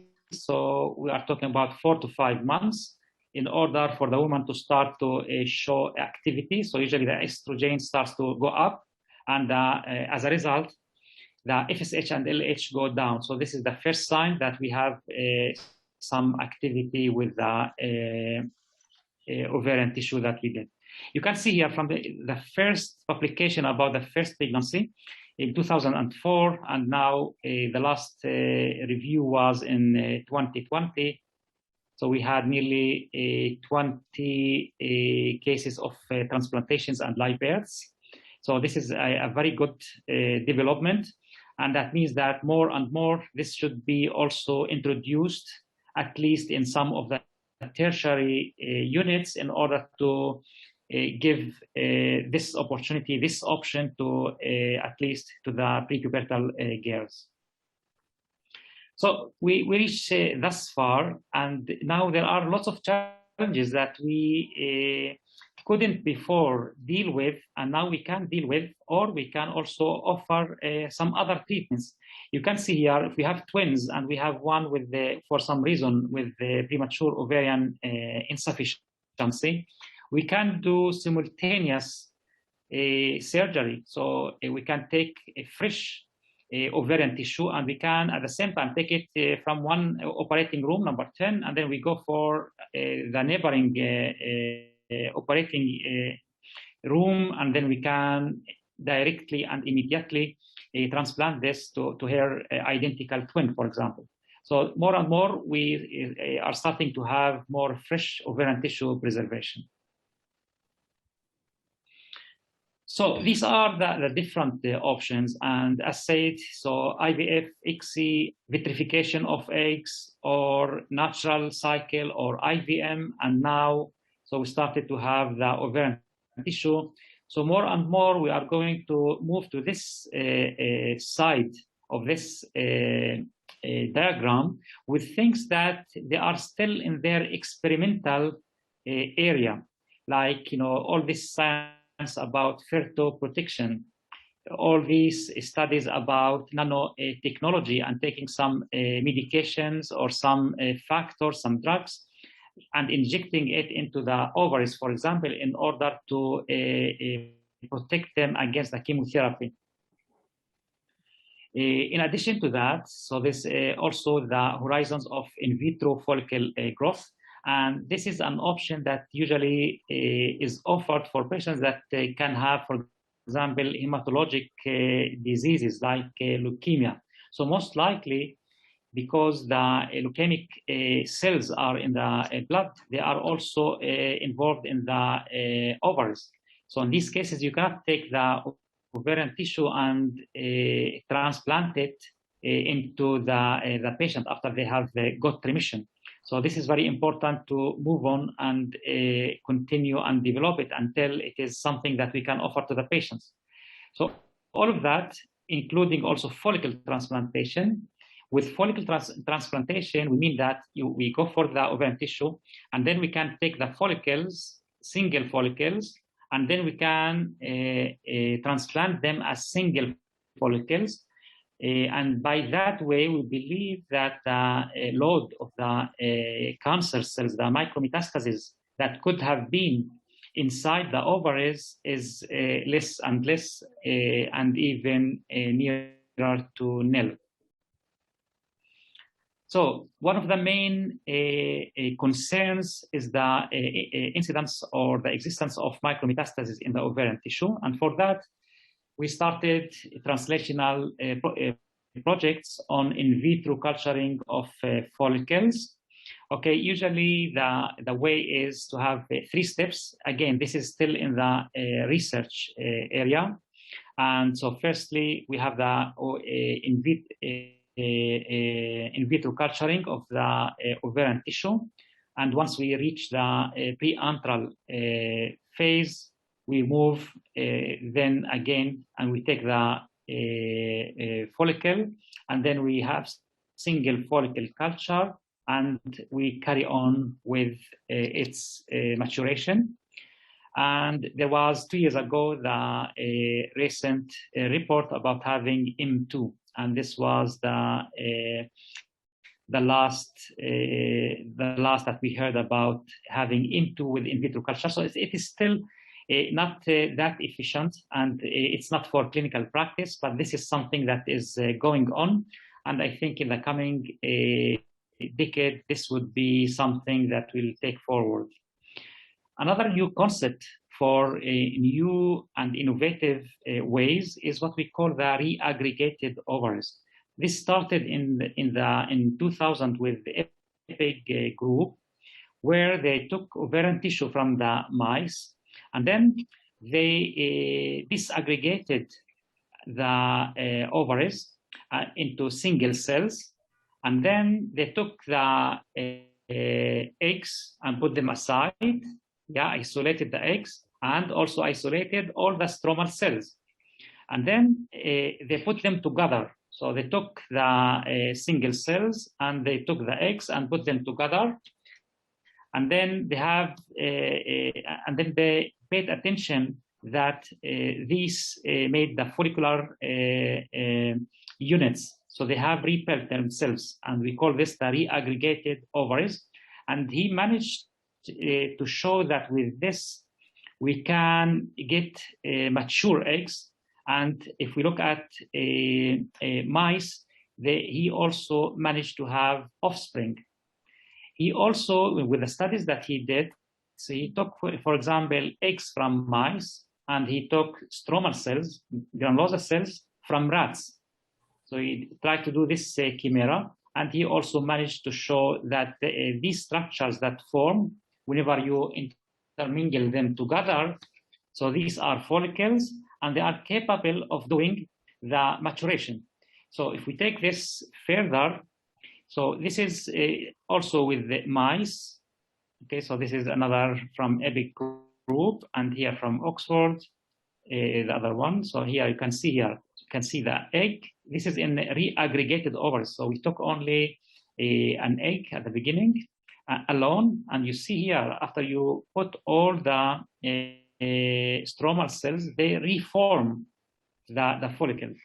Now, the purpose of taking the reaggregated ovaries is to try and take the eggs from the woman, especially if the ovaries are involved with the cancer.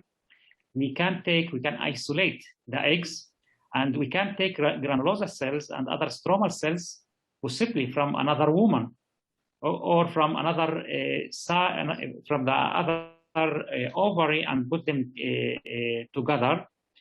And then thereafter, we can possibly carry on with in vitro culturing, or we can take all these aggregated ovaries, and then we can transplant them back to the woman so that she can carry on with her reaggregated, reformed ovaries to carry on with the folliculogenesis in vivo.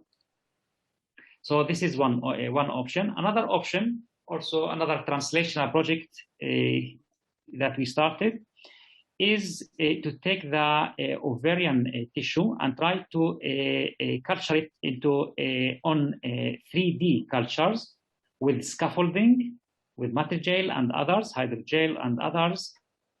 And thereafter, after we take that, we can refreeze, we can retransplant this artificial ovary into back to the woman, and with at least with mice, we have achieved also offspring. So the challenge now is to work on 3D cultures with a lot of scaffolding in order to give some support for the follicles, and thereafter to transplant back to the woman. So with you can see here that we managed to have eggs and embryos with mice. This leads us now to the current research looking for fertoprotective therapies.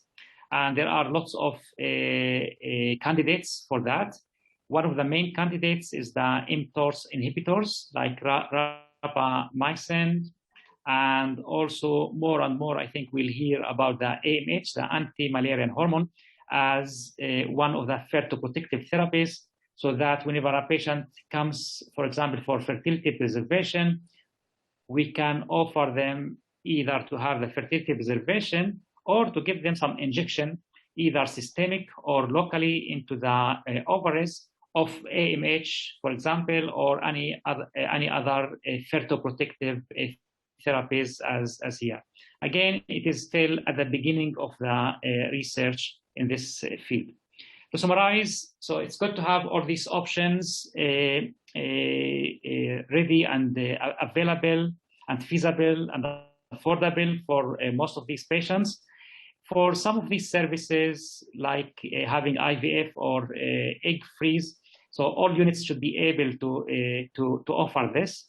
Concerning ovarian tissue preservation, at least several units should be able to do so and offer it. Here in Oxford, because for the first 5 years from 2013, which was the time that we got the licensing, so we started regional, and thereafter we started to build a network that would cover the whole of the UK. So whenever we have a patient, for example, in Northern Ireland or in Wales or in distant areas in England, then we can either ask one of the local surgeons to do the oophorectomy and then send it to us. And usually we ask them to send that within 6 hours. And possibly we can wait with the ovarian tissue for transportation for 24 hours, if not more than that. Thank you very much. Thank you, Dr. Muhammad. Really, there's time for questions from the attendees.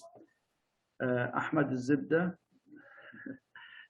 His question: what's the indication for ovarian preservation for Turner syndrome women?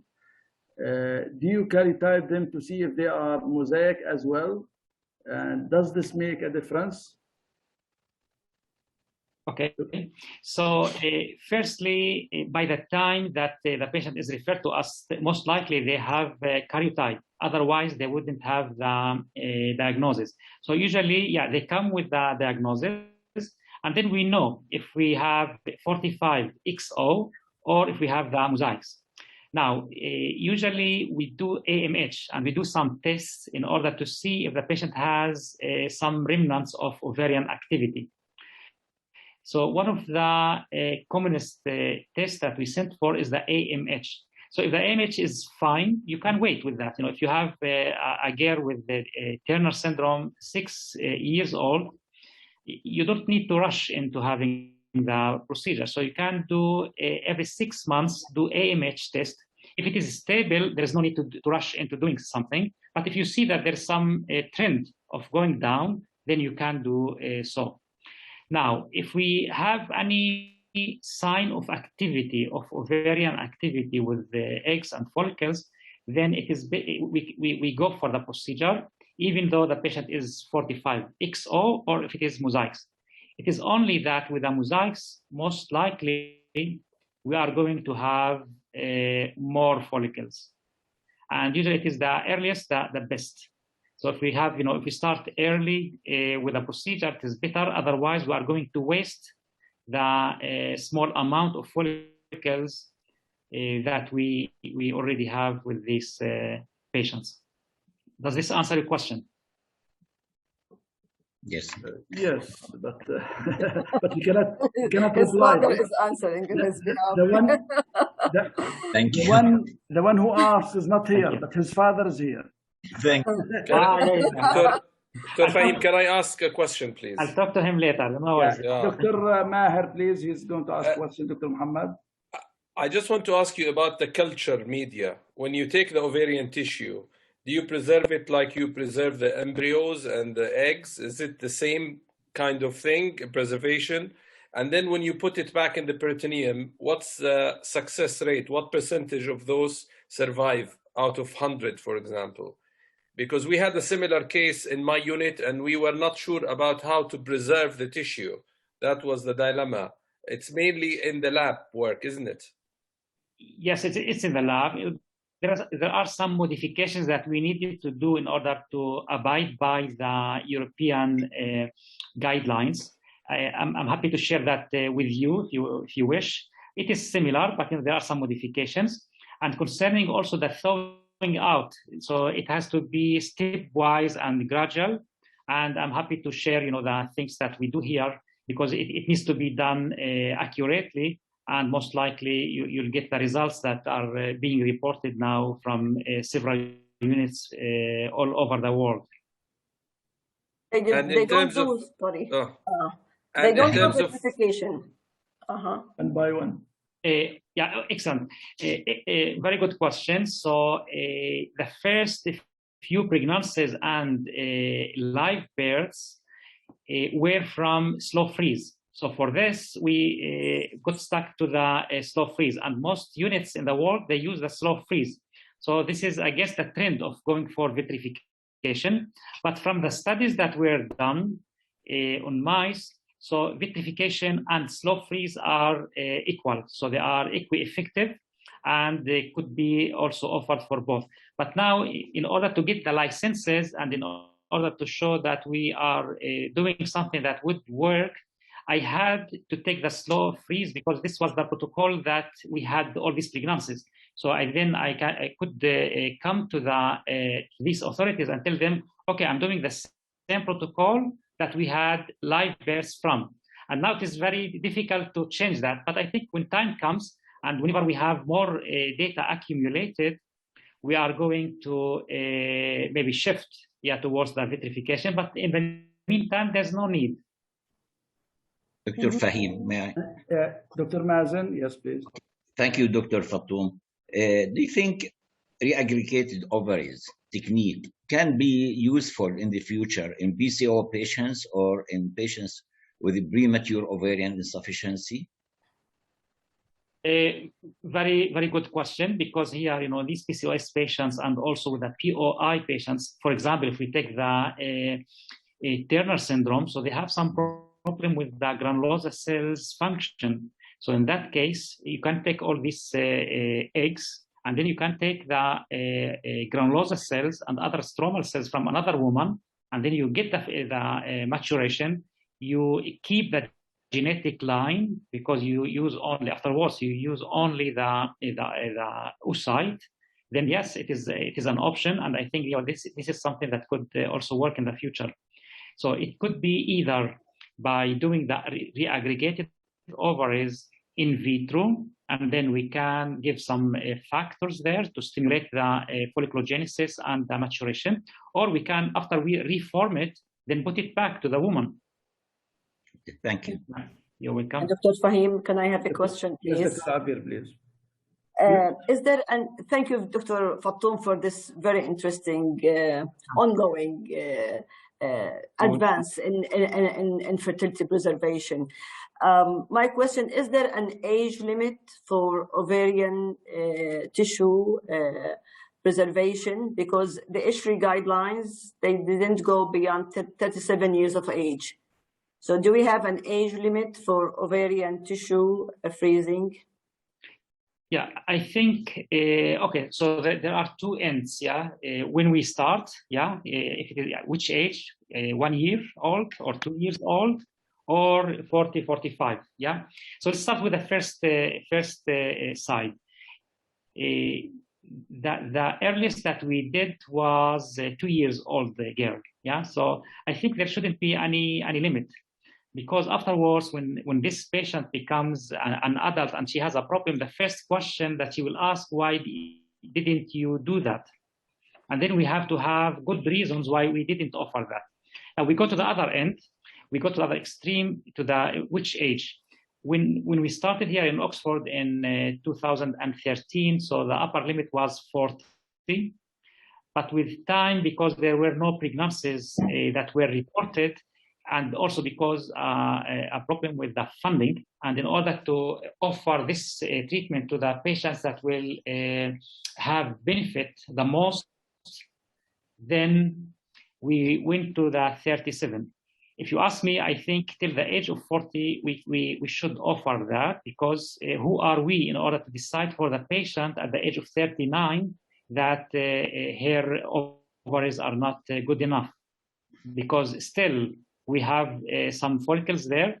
We can either transplant them, or also, because even at menopause, we have nearly thousands of follicles, let's say hundreds to thousands. So it could be that with a new technology that is being researched now, it could be that within 10 or 20 years, we'll be able to do in vitro maturation or in vitro stimulation of these small follicles and then offer them the benefit of that. So I think if we put the funding outside the picture, I would say it would be ethically acceptable from the age of 0 till 40. Yeah. Thank you. Dr. Muhammad, I have two short questions. The answer is yes or no. Do you use a prophylaxis for those who are going to have chemotherapy, like gonadotropin releasing hormone agonists, for those who are going to have chemotherapy? Yes or no? Yes, here in Oxford, we don't use that. We don't use it. We don't believe in that. So we think the second question, in chemotherapy, we know there are already some cytotoxic drugs who are really permanent damage to the ovaries, and some really they are having temporary. Do you have discussion with the oncologist before they start their regime of chemotherapy, or you don't have sessions with the oncologists? Okay, usually we have a multidisciplinary review before any referral of these patients. So we know that, and we sometimes we ask them to quantify to us the gonadotoxicity, for example, the radiotherapy scatter. So we get some information, some feedback from them. But sometimes you find yourself that you know more than the radiologist, and you know more about this more than the oncologist, because it's not the main thing that they deal with. And you feel that with time, you also improve, and also the oncologists improve with the amount of information that we know about each of these chemotherapies and each of these protocols. Thank you. Do we have time, or because for more questions, or that's it? Thank you. Thank you, Dr. Fattoum. I would like really to commend the efforts of the Jordan Society of Sangani, and also the IRC of the Royal College. And I transfer the mic to the organizers, Dr. Abir, Dr. Mazen, and Dr. Maher. Thank you. Dr. Fattoum, can I just say I'll send you my email, and I'll be grateful if you can send me the details of the procedures, please. Yeah, absolutely. Yeah. Thank you very much. Dr. Mazen. Dr. Mazen, please, for your final remarks, please. Yes, thank you very much, Dr. Fattoum. And at the end of this webinar, thank you very much. At the end of this webinar, it is my sincere thanks to our distinguished speakers who participated with us tonight, or this evening, because some of them still midday in the United States, and to those who participated with us in the previous 11 webinars. I summarize that we had 11 webinars and 52 lectures. Most of the lectures came from very distinguished professors, very interesting, and they are authorities in their field. They were from United Kingdom, from France, Belgium, Italy, from Canada, USA, from Lebanon, Iraq, Syria, Jordan, and United States. Also, I would like to thank my colleagues, the OBGYN Society and the RCOG IRC committee members, for their efforts and hard work in participating and making and organizing these activities. Also, my sincere thanks to the supporting companies who sponsored our activities. I would like to name them here because they deserve it. Stauda Abu Sharif Drugstore, Beta Drugstore, Hayat Pharmacy, Pharma, Novo Nordisk, Pharma International, Fering, and Abbott. Also, I would like to thank Arab organizers, Mohannad, Ramini for his effort in organizing it, which was very excellent and very neat. Also, may I ask the attendees who participated or attended that there will be certificates of attendance and records of the activities. Anyone who wants these, he may send me an email or a message, or to Dr. Abir or Dr. Maher, or to Muhannad as well. And at the end, I would like to thank everyone. And may I say that we should have a rest for a month or two, and we will start maybe by the end of this year or early next year for another activities. Thank you, Abir. Thank you, Maher. Thank you, Fahim, and many thanks for all committee members. And good night. Thank you very much, and good night. Good night. Good night. Thank you.